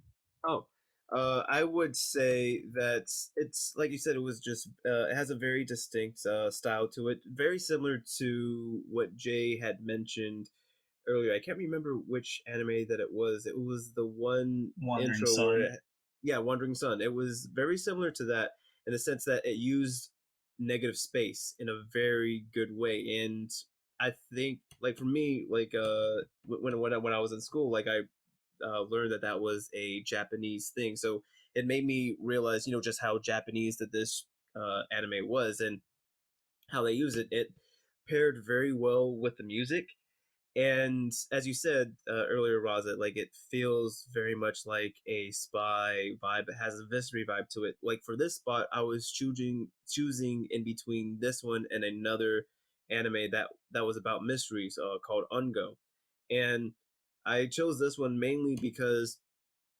of, again, like what was said earlier, just how well the animation did with the music. It felt very much like It Invaded or Wonder Egg Priority, where it gives you enough of a taste to show that there's going to be a mystery aspect to it, and it gives you shows you a little bit of the characters, but it mainly does invite you with that negative space that it plays around with, and the song just makes just pulls you in even more. And uh at least like from the synopsis that I read, it seems to give a good vibe for what the anime is going to do, because because the theme of the anime is centered around a mystery that happens between younger sister for these two older brothers, which happen to be twins, and you basically see them throughout the intro. So it's a little bit of what Dead Man Wonderland did, in the sense of the prisoners being masked and stuff like that, but in a very more artistic fashion that shows that there's a bigger mystery to delve into, and that's sort of why it's where it is on my list. Yeah, it's a good one. It's a really, really good one. Yeah, it does. Yeah, the mystery is. I am intrigued by it, and I want to watch the anime after this. So a little bit about God Only Knows, because you said that this intro, it was the second one or the third one, Second one. the second one. So Yeah. why that one? Well, the first one's amazing. Yeah, it is. Okay, so the world God only knows song. Crap. But the band is called Oratorio. The world God only knows. A band specifically brought together for this show. And what I really, really, really like about this, what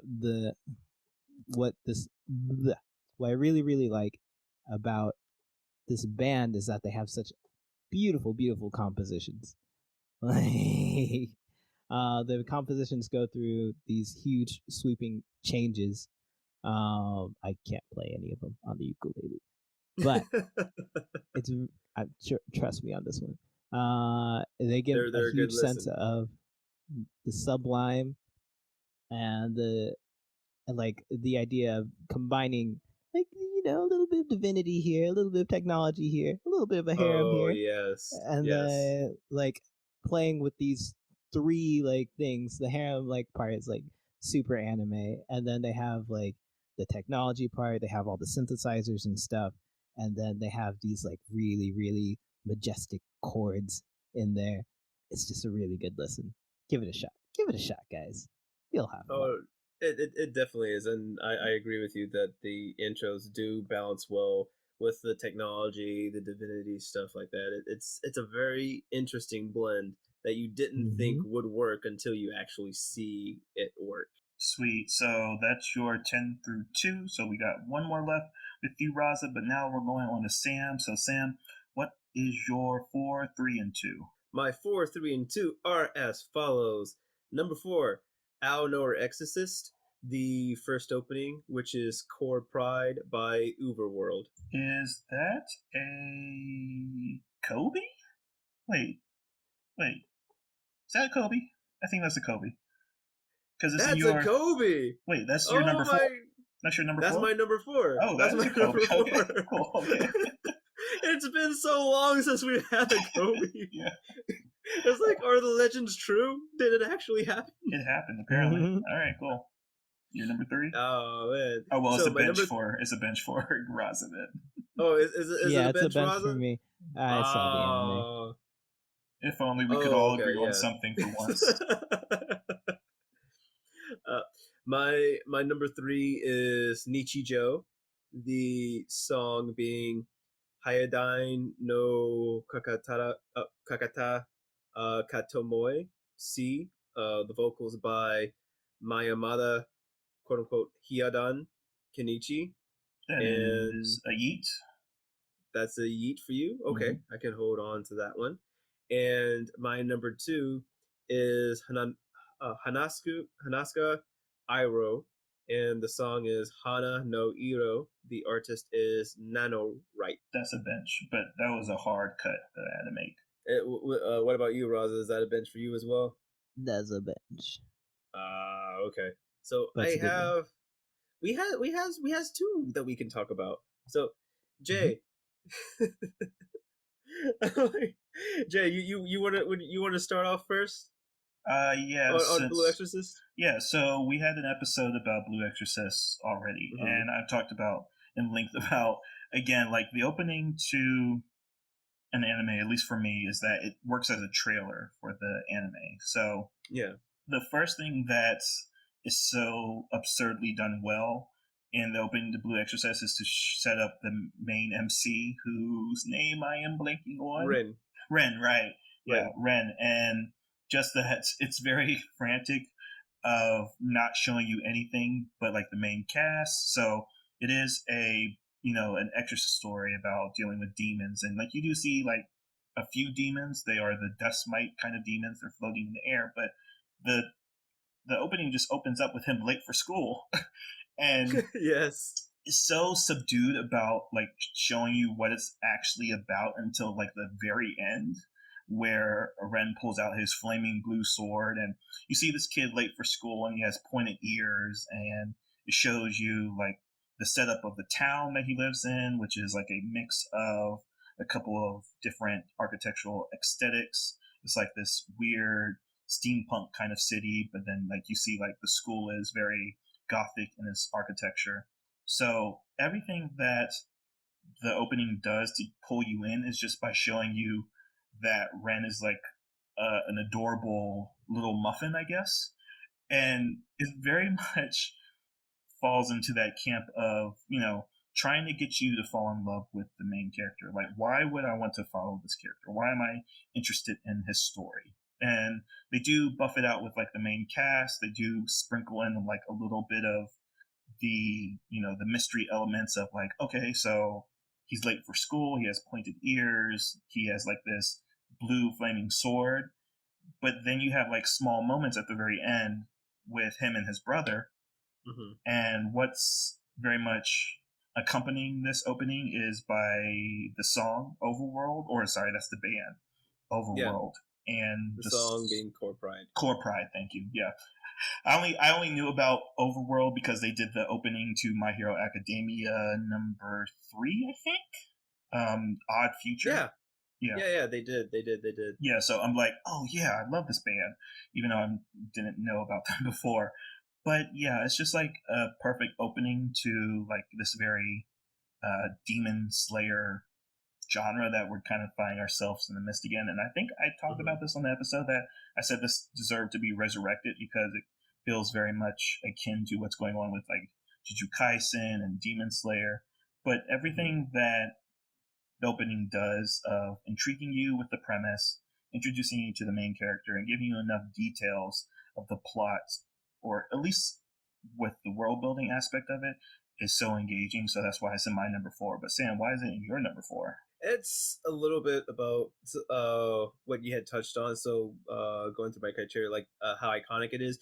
The music is Overworld being a band that's made many openings, or their songs have been used for many openings. For instance, one of their songs was used in Gundam W.o.W.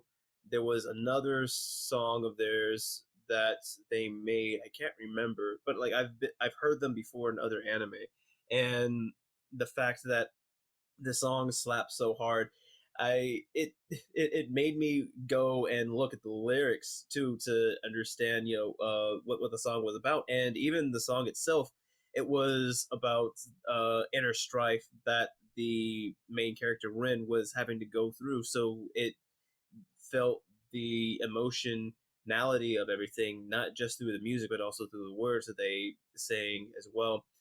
And the animation paired up with this song is just so very well done. As you said before, like it's a little bit of the trailer, like you get a sense of him like going through daily life, but then like as the trailer as I'm sorry, not the trailer, but as the intro continues to go on, you begin to learn that that he is also going to school for slaying demons or exercising of that sort.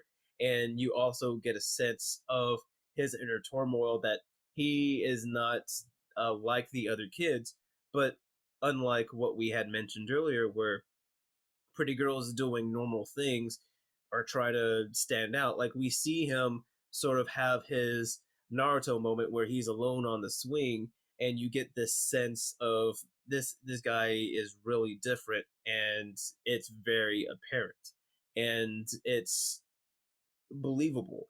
It's not shoehorned or anything else like that. But you also get a sense of hope that goes on at the end as his brother helps pull him up from the ground, and he continues forward. And so, like, just like the vibe of the song and the words, like it very much reflects the show from what I remember. In the sense that there are dark moments, but the characters see it through light, or they see a light at the end of the tunnel to help them progress and to move forward. So it's a very good, I feel as though it's a very good representation of the anime, and you get a sense of what the story is going in there. So that's why it's at that sweet spot number 4 for me. Yeah, and plus, like the reason why the opening song slaps is because like Overworld, it's not Overworld, it's like Overworld. World is they slap because like they do a bunch of, I don't know if it's experimental, but they do like a lot of jazz fusion. They do rap. They do J-pop. So like even with this opening, there's like a saxophone, I guess. I don't know. Yes. Raza, maybe you can check me on that. But yeah, like they do like a lot of like jazzy kind of fusion inside their work. So that's our number 4. Nichicho is your number 3, which is it's going to be a short eat. But your number 2 is another cute girls doing cute things anime, which I left off my list, or it's an honorable mention for me, but I did just keep it off for a certain reason. But Sam, why is it so high on your list? So I would say the reason why it's so high is because, again, with this one, it mainly is, it excels in the animation meshing with the music and the sense of the summary of the anime. You really get a hard vibe for that before going in. I didn't watch it, but reading the synopsis, it's essentially about a teenager growing up in Tokyo, and she's starting to work at a hotel for her grandmother because of reasons that has to do with her nuclear family. But all throughout the intro, you really get the sense of a daily life for this high school girl. She wakes up, she goes to school, she comes back home, and she goes straight to work. And it's unlike all the other intros I have on here, which is high octane, high energy. The music is a little bit more laid back, but it has a somber tone to it, and you get that somber feeling in this little girl that she has to do something adult because of a situation that she's thrust into. And so just the, again, like the animation pairing along with those feelings and that emotion, like it's very very palpable. And and after reading the synopsis, again, I hadn't watched the anime, so I don't know how true it is, but like it feels a more serious version of working that we've seen. Whereas with working, it's day-to-day life for these high schoolers, young adults, they're going to work. But I feel as though, like from the intro for this show, it's more of a serious take on that.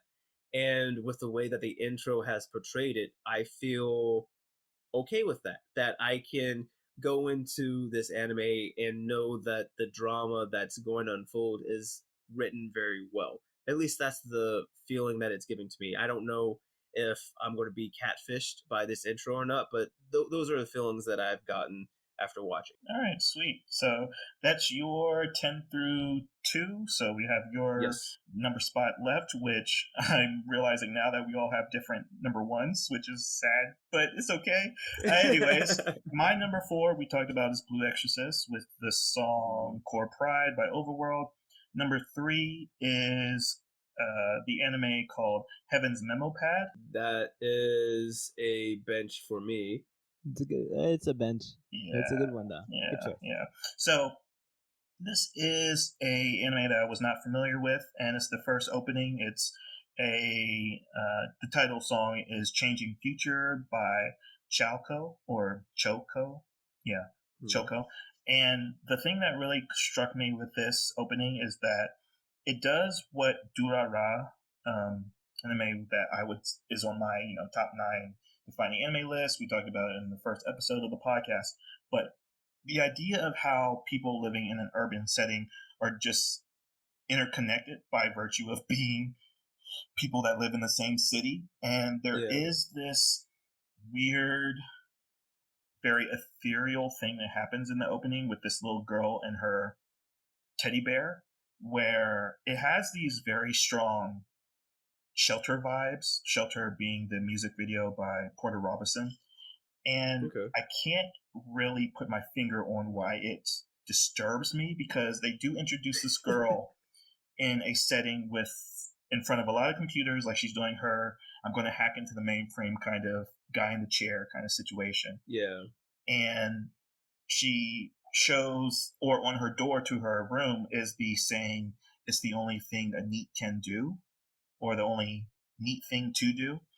And then what follows is just like these disparate actions done by a lot of people in the city. So like one of them is a sniper, another dude is like dancing down like a staircase, some dude's getting like pushed through a train car, and it's like all these different moments. But then this girl is kind of scattered throughout the opening, and then at the very end, the dude that gets pushed through the train car sees the bear, and it's kind of a holographic bear. So I have no idea what's going on, but it's so well done in like setting up or driving that appeal of a mystery. And again, that's my first criteria for what I was looking for with these openings. It's like, what is going to make me watch this anime? And a neat girl, probably computer genius with a holographic bear and these disparate people with a sniper rifle and gambling in a back alley kind of does it for me. And the music's all right too. The music's okay. I mean, it's only half of the job. I mean, it's okay. Just okay. Then talking about it a little bit more. Like it opens with like a piano riff, which is why I kind of equated it to the Shelter music video. Okay, yeah. But yeah, it's like strong J-pop vibes. There's like piano riffs like in Angel Beats. So it does its job well, but like the setup of the story is what really caught my attention. We talked about, this was a very short yeet, but my number 2 is Nichijou. Oh, hell yeah. All right, yeah, it's not my number 1. It's not that far up the list. But yeah, my number 2 is Nichijou, which I think you said the title. That was my number 3. Yeah, your number 3. The title is Hyadan no Kakata Katamoe Si. Well, for those that don't speak Japanese, Sam, that translates to Unrequited Love C. And that one. Yes. And this is the one I spoke about a little bit foreshadowing earlier, is that the female vocals that you hear in this music for the opening is actually the male artist. And he does like a lot of digital alterations to his voice through like modifiers. That's crazy, because he sounds it sounds like a completely different person. Exactly. And I think Razza mentioned this, is that this is one of those self-aware openings that has the characters singing along to the music. And Nichijou's opening is kind of iconic. I would say is like up there with Cowboy Bebop as one of the greatest openings of all time. But yeah, I mean, talk about it is that it does everything that it needs to do for a comedy, or for the opening to a comedy. Is kind of sets up gags, it sets up the characters. It does this very famous zoom in effect to all the main characters or the side cast. It's like they all have like their totem item essentially, but it kind of centers around what is their gimmick in the show and how does it kind of play out and show the interconnectedness of each of the characters. And I can go on and on about it, and like the music is so bubblegum K-pop that you just want to pump your fist to it. But then it has like this very slow middle section to really show that yes, you're showing the daily lives of these girls and these characters, and they're all interconnected. So again, this is why Heaven's Memo Pad and Nichijou kind of went together for on my list, is that I love when the opening shows how the characters are interrelated, not just showing the casts as they are. So Sam, why is it your number 3? No, so a little bit like what you said, like the pairing of the music, how upbeat it is, and like it starts off like at a high octane speed, and the animation pairs so much well with it. Like as you said, as you're zooming in on the totems, it's sort of paralleling like the zooming feeling that you get with the music as like you're moving forward, and then it sort of slows down, reflects on one character, and then it like sort of speeds back up again. And talking about like how the lyrics was, so a lot of these girls are in high school, and some of them have unrequited love with other characters, and excuse me, it's just funny because even like the lyrics themselves, the lyrics are self-aware, and then you have the characters are singing along with these self-awareness, so it's sort of like just plays into the comedic parody of things. And not only that, but like the stylistic nature of the anime. Talking about that negative space before, this is a different way that negative space is used. Whereas with Penguin Drum, the negative space is used to infer mystery. The negative space here is used in a very lightful and playful manner, and it's going with the speed of the music too. It doesn't feel very jarring. It adds another layer of uniqueness to it, so you get that sense of that iconic trait to it. Because like you hear this song, you think about Nichijou. It's just so synonymous to it, and you also get that summary of the feel. Like you know that when you go into this, it's going to be an anime about comedy, and it's going to be high octane. You'll have some low moments, some moments that are slowed down, so you can take things in, and then it's going to get back into it. Like as we had mentioned in our anime review, where in between the gags you have these little bumps that connects the gags together. So it's just very good. But the reason why it's number three is because I guess it's mainly the nature of the show, because as you said, like it's mainly all gags being tied together instead of a cohesive storyline. So I guess it's more of a fault of the anime itself. But the intro, like even though you feel that like even though everything is cohesive, you still feel that disjointedness. Yeah, And for I guess that's part of the point. But even then, like that's why it's a little bit lower on my list, even though it's still fairly high up. Gotcha. Yeah, so I did say that we all had different number ones, but Yes. actually, Raza, your number one is actually on my list, so I know what it is. So you want to tell us why the incredible number six? Well, no, that's not the title, but why number six is your number one? My number one is number 6, and your number 6 is number 6. I feel like yours is going to be more plot driven. Yeah? No, not at Or all. Oh, well, okay. no, okay. Well, yours is higher, so you tell me what you're feeling with this. I'm feeling okay. I feel that one there are a lot better animated songs on these lists. There are a lot better uh songs on this list, or a lot more dense compositions on this list. But what this anime opening does better than any other anime opening is tell a story, a complete story at that, which is amazing, I think. Um, to draw a picture, it has a very clear focus of two people. Uh, and we start off and it's flashing back to things about their trauma. You can tell one is sullen and sad because he's something, and then the other one is more angry because he has black hair and no shoes or something like that.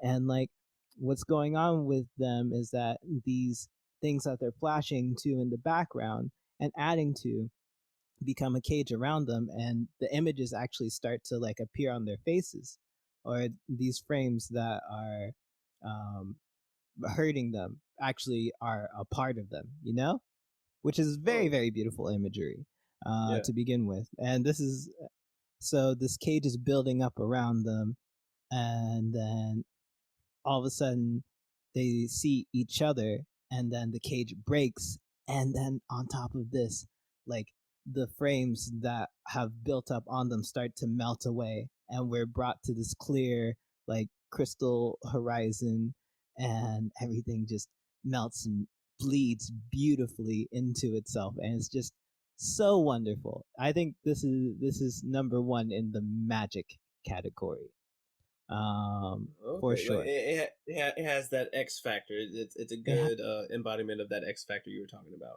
yeah, it has that X factor, and like the way the song is used, the way the animation is used together, brings that. Even though these two things aren't the best on their own, brought together, it builds like this amazing atmosphere. Cool. I agree. That's why it's on my list as well. And that it's the song in the opening is Spell by Llama or Mm-hmm. Llama, and they are a super group. I didn't even know this term until looking into it, but they are a super group where like different members, like different very popular members, break out of their own boy bands or whatever to come together. It's kind of like the All Stars, or however they do the Olympic teams. I've heard of that. One super group that I know about is Me First and the Gimme Gimmes. They do a cover of different songs. They're a super group for ska band. So like, is this super group? Is it? Could you talk a little bit about it? Is it like a super group of different Japanese bands? Yeah, different Japanese bands. I believe so it's a group of 7, and like I think 2 of the members are from like Supercar, but basically they all specialize in like electronic J-pop, and everything about what Razza says is true. Is that these 2 characters meet, and the whole mosaic, I guess, is like they've been built up in a way of their past traumas, and that's who they are until they meet each other, and everything gets blown away. And they're on the crystal lake at the very end. There's a rainbow between them, which is a little cheesy, but yeah, it's so far down on my list just because like the music is all right, but if it's selling me on why I want to watch this anime, it's a beautiful way to do it, of saying like once these 2 people meet, they blow each other's trauma away. So it's a very good, beautiful way of representing that. So your number 1 is number 6. My number 6 is number 6. So, Sam, I think I probably know yours, but in 50 words or less, tell us why your number 1 is your number 1. 50 words or less. Okay. I'll keep the soapboxing to a minimum. So, my number 1 is Anohana, and the song is Ao Shiori by Galileo Galilei. That was kind of interesting, realizing that the band was named after Galileo. That was kind of cool. But essentially, we this is another anime that we did on the podcast before. But the reason why this one's number 1 is because I think it embodies everything that I've spoken about before, like 50 words. iconic Okay, cool. of the music. All right, thank you very much, Sam. All right, that's it. Okay, I'm sorry. All right, I can't believe you kept count. I can't believe you kept count. You get another 50. Go. Another 50. Okay, yeah. So I'm trying to think of the words. Use all the words you want, bruh. This is your podcast. I hate songs that are melancholy, but the way that it's paired with this intro and the characters, it's a very big cast, but you're introduced to them in a very beautiful way. It also plays around, the animation also plays around with the negative space that I've mentioned earlier, touching on the more somber, depressing aspect of it. And you get a sense of the story of these characters. They're dealing with this loss, and they have to come together to get past that loss, and the one tie between them's trying to do that. And it's just a sad, beautiful thing that this anime intro is. And as I said, it just embodies all 3 of them. The iconic music.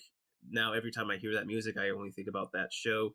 The way that the anime blends well together with it, and with the after watching the show, like I know the summary, like it definitely represents the show very, very well. So that's why it's number 1 for me. So yeah, not 50 words, but it's okay, Sam. So yeah, I tried to condense it. No, it was a really good condense. So yes. No, I swiped right earlier on you and Razza, but I'm so shocked that Future Diary is not your number 1, and same on you, Sam. I'm swiping left now. But we can talk about this. We could talk about this because I have words. But say why Future Diary is number 1 for you. All right, cool. So yeah, Future Diary, the first opening is called Fantasy Messiology, which is by Yusei Teikoku. And to say this is just hands down the best opening of the year, because what this anime opening does, It's highly stylized. It introduces all the themes, all the power dynamics, all the characters, and how their specific diaries or their superpower works for their character. It shows gothic music to kind of represent how dark the series can get. It shows that the pink-haired famous girl for being the queen of Yandere's, is just a deranged lunatic. I mean, there's a scene of her walking with bloody footprints in God's palace. And like, if you're looking at what the music does, it just goes hand in hand with the animation. So this is this female vocalist that does like hard heavy metal rock. She mixes in like electronics, and even like the beginning of this works in like this orchestra, this like beautiful, very sorrowful orchestra that really akin to what would be another good parallel? But yeah, like orchestra that just like unnerves you for how haunting it is. Like if you ever go into a church and hear the choir just kind of blasting out their inner throats, is like that kind of haunting.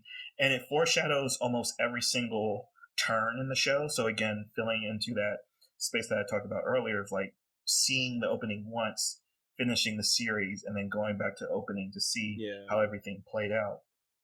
So everything that I was looking for that appeal of trying to get me introduced to the plot and the characters and the foreshadowing to say like, oh, you want to pay attention to certain things, this just does it in spades. And the music bangs as well. So I feel like Dead Man Wonderland does a better job than Future Diary. For my list, how can I mute your mic? Mainly because the themes, like, it's very, very similar in nature. When I'm watching Dead Man Wonderland, like, I can't help but think about Future Diary, and it was a hard decision for me to make because they both do their job very well. As you said, the music is very iconic. When you hear that little bit of a riff, you know that it is Future Diary, and even the way how stylistic it is, it's very, very unique. The animation pairs very well with the music, and you also get a sense of how chaotic everything is. However, I disagree with you in the sense that you get a sense of how the power system works in Mirai Nikki. For Dead Man Wonderland, I just compare the two mainly because you get more of a sense of the story in Dead Man Wonderland than you do in Future Diary. In Future Diary, it's like, okay, people are going to die. They're going to die in a crazy way. It may be because of this crazy chick right here. I don't know what her story is going to be, but somehow she's involved, right? But whereas in Dead Man Wonderland's opening, you get a sense of incarceration. You know that this kid is probably going to have to deal with these inmates, and even with the words from the song, it probably has to deal with like those themes. Like you get a stronger sense of the story, whereas in Future Diary, you get to see these people standing in a circle that looks like a clock. You're not necessarily sure what that has to deal with. Maybe there's 12 people. You don't know. You just know that people are going to die. And then you see this, I forgot what the name of the ball is. The little ball that has the bell on the inside that kids play with in Japan. The Tamari balls, I think that's what they're called. But like you see one of and like it deflates and it turns into blood. And you don't really know why until like you start watching the show. So it's just that's sort of why Dead Men took the spot for me, was because you can watch Dead Men and you have a better idea of the story. Rather, you know that you have a better idea of the story, and you also know that there's going to be blood and gore. Whereas in Future Diary, you watch it, you just know that crazy shit's going to happen and people are going to die, but that's about it. You don't necessarily know it's like a battle royale or anything else like that. No, I don't think we've never been this so not on the same page ever before. I don't know how to approach it. I'm going through trauma right now. But you don't know how to deal with yourself? No, I don't know how to deal with you, partner. All right, so we have our top 10 lists all sussed out now.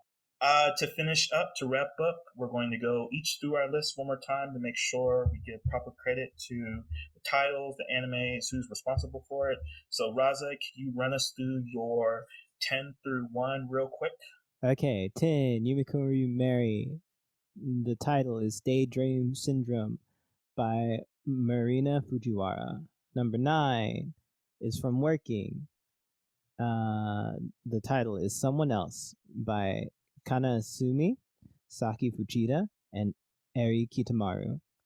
Number 8 is from Tamiura Hitotose. The title is Okairi Nasai by Maya Sakamoto. Number 7 is from Doran Enma Kun Mera Mera.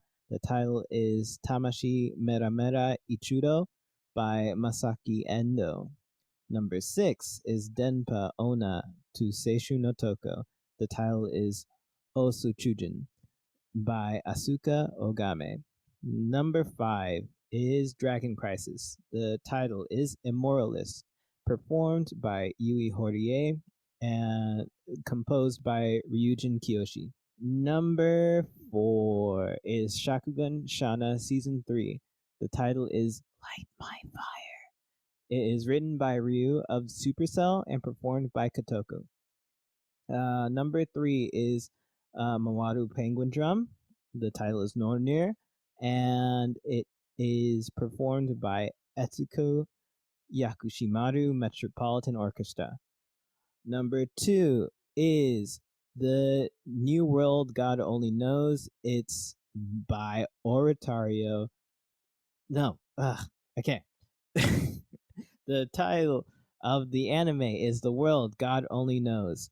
The title of the song is The Whole New World God Only Knows.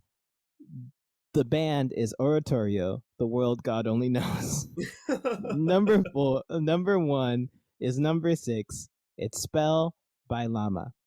All right, cool. Thank you very much. All right, Sam, your 10 through 1, please. 10 through 1. Number 10, Level E. The song, Cold Finger. Vocals, Kuriyama Chikai.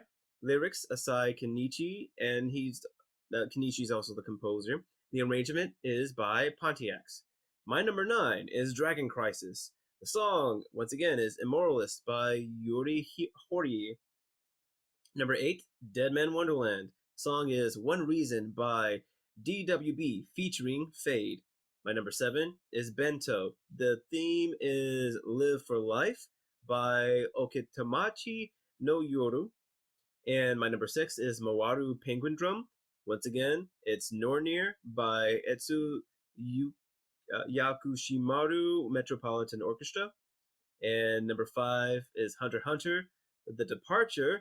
It's just Departure by Masatoshi Ono. Number 4 is Ao no Exorcist. Core Pride by Overworld. My number 3, Nichijo, Hyadain no Kakata, Katomoe Si. The vocals are by Mayadama Hayadan Kenichi. My number 2 is Hanasuke Iroha. The song is Hana no Iro. The artist is Nano Ripe. And my number 1 is Anohana, and the song is Ao Shiori by Galileo Galilei. Awesome. Thank you, Sam. All right, so my list 10 through 1. Number 10 is the anime is One Piece. The song is One Day by the Rootless. Number 9 is the anime Bleach. The song is Change by Miwa. Number 8 is the anime Steins Gate. The song is Hacking to the Gate by Ito Kanako. Number 7 is Wandering Sun. That's the anime. The song is Itsu Data by Daisuke. Number 6 is number 6, the anime. Sorry, that just still gets me that I put that on the list like that for some reason. Anyways, and the song is Spell by Llama. Number 5, anime Dead Man Wonderland. The song is One Reason by W.B Driving While Black featuring Fade. Number 4 is Blue Exorcist, and the song is Core Parade by Overworld. Number 3 is Heaven's Memo Pad. The song is Changing Future by Chao Cho.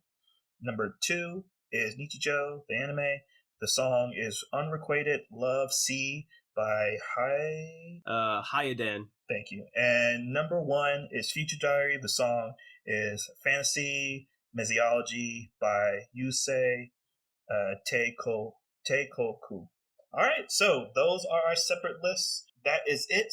Razza, you have been a wonderful guest. We both swiped right on you at the very beginning. Is there anything you want to plug or say? How was your time with the Weebs this weekend? Yeah, it was fun. Make sure to drink plenty of water. I hope you enjoyed this little distraction. And this is a friendly reminder that your species is leading to the end of our world as we know it. Love you. All right, some very, ASMR some for your ears at the REM end. right there. Yeah, it's perfect. All right, Sam. So we're closing out the top 10 anime openings for the year 2011. So, is there anything you would like to say before we sign out? Oh yeah, we talked about music all this time. It's best to close with a quote from an anime about music. This quote is from Kaori Miyazano from Your Lie in April. By exchanging notes, you get to know one another to understand one another, as if your souls were connected and your hearts were overlapping. It's a conversation through instruments, a miracle that creates harmony. In that moment, music transcends words.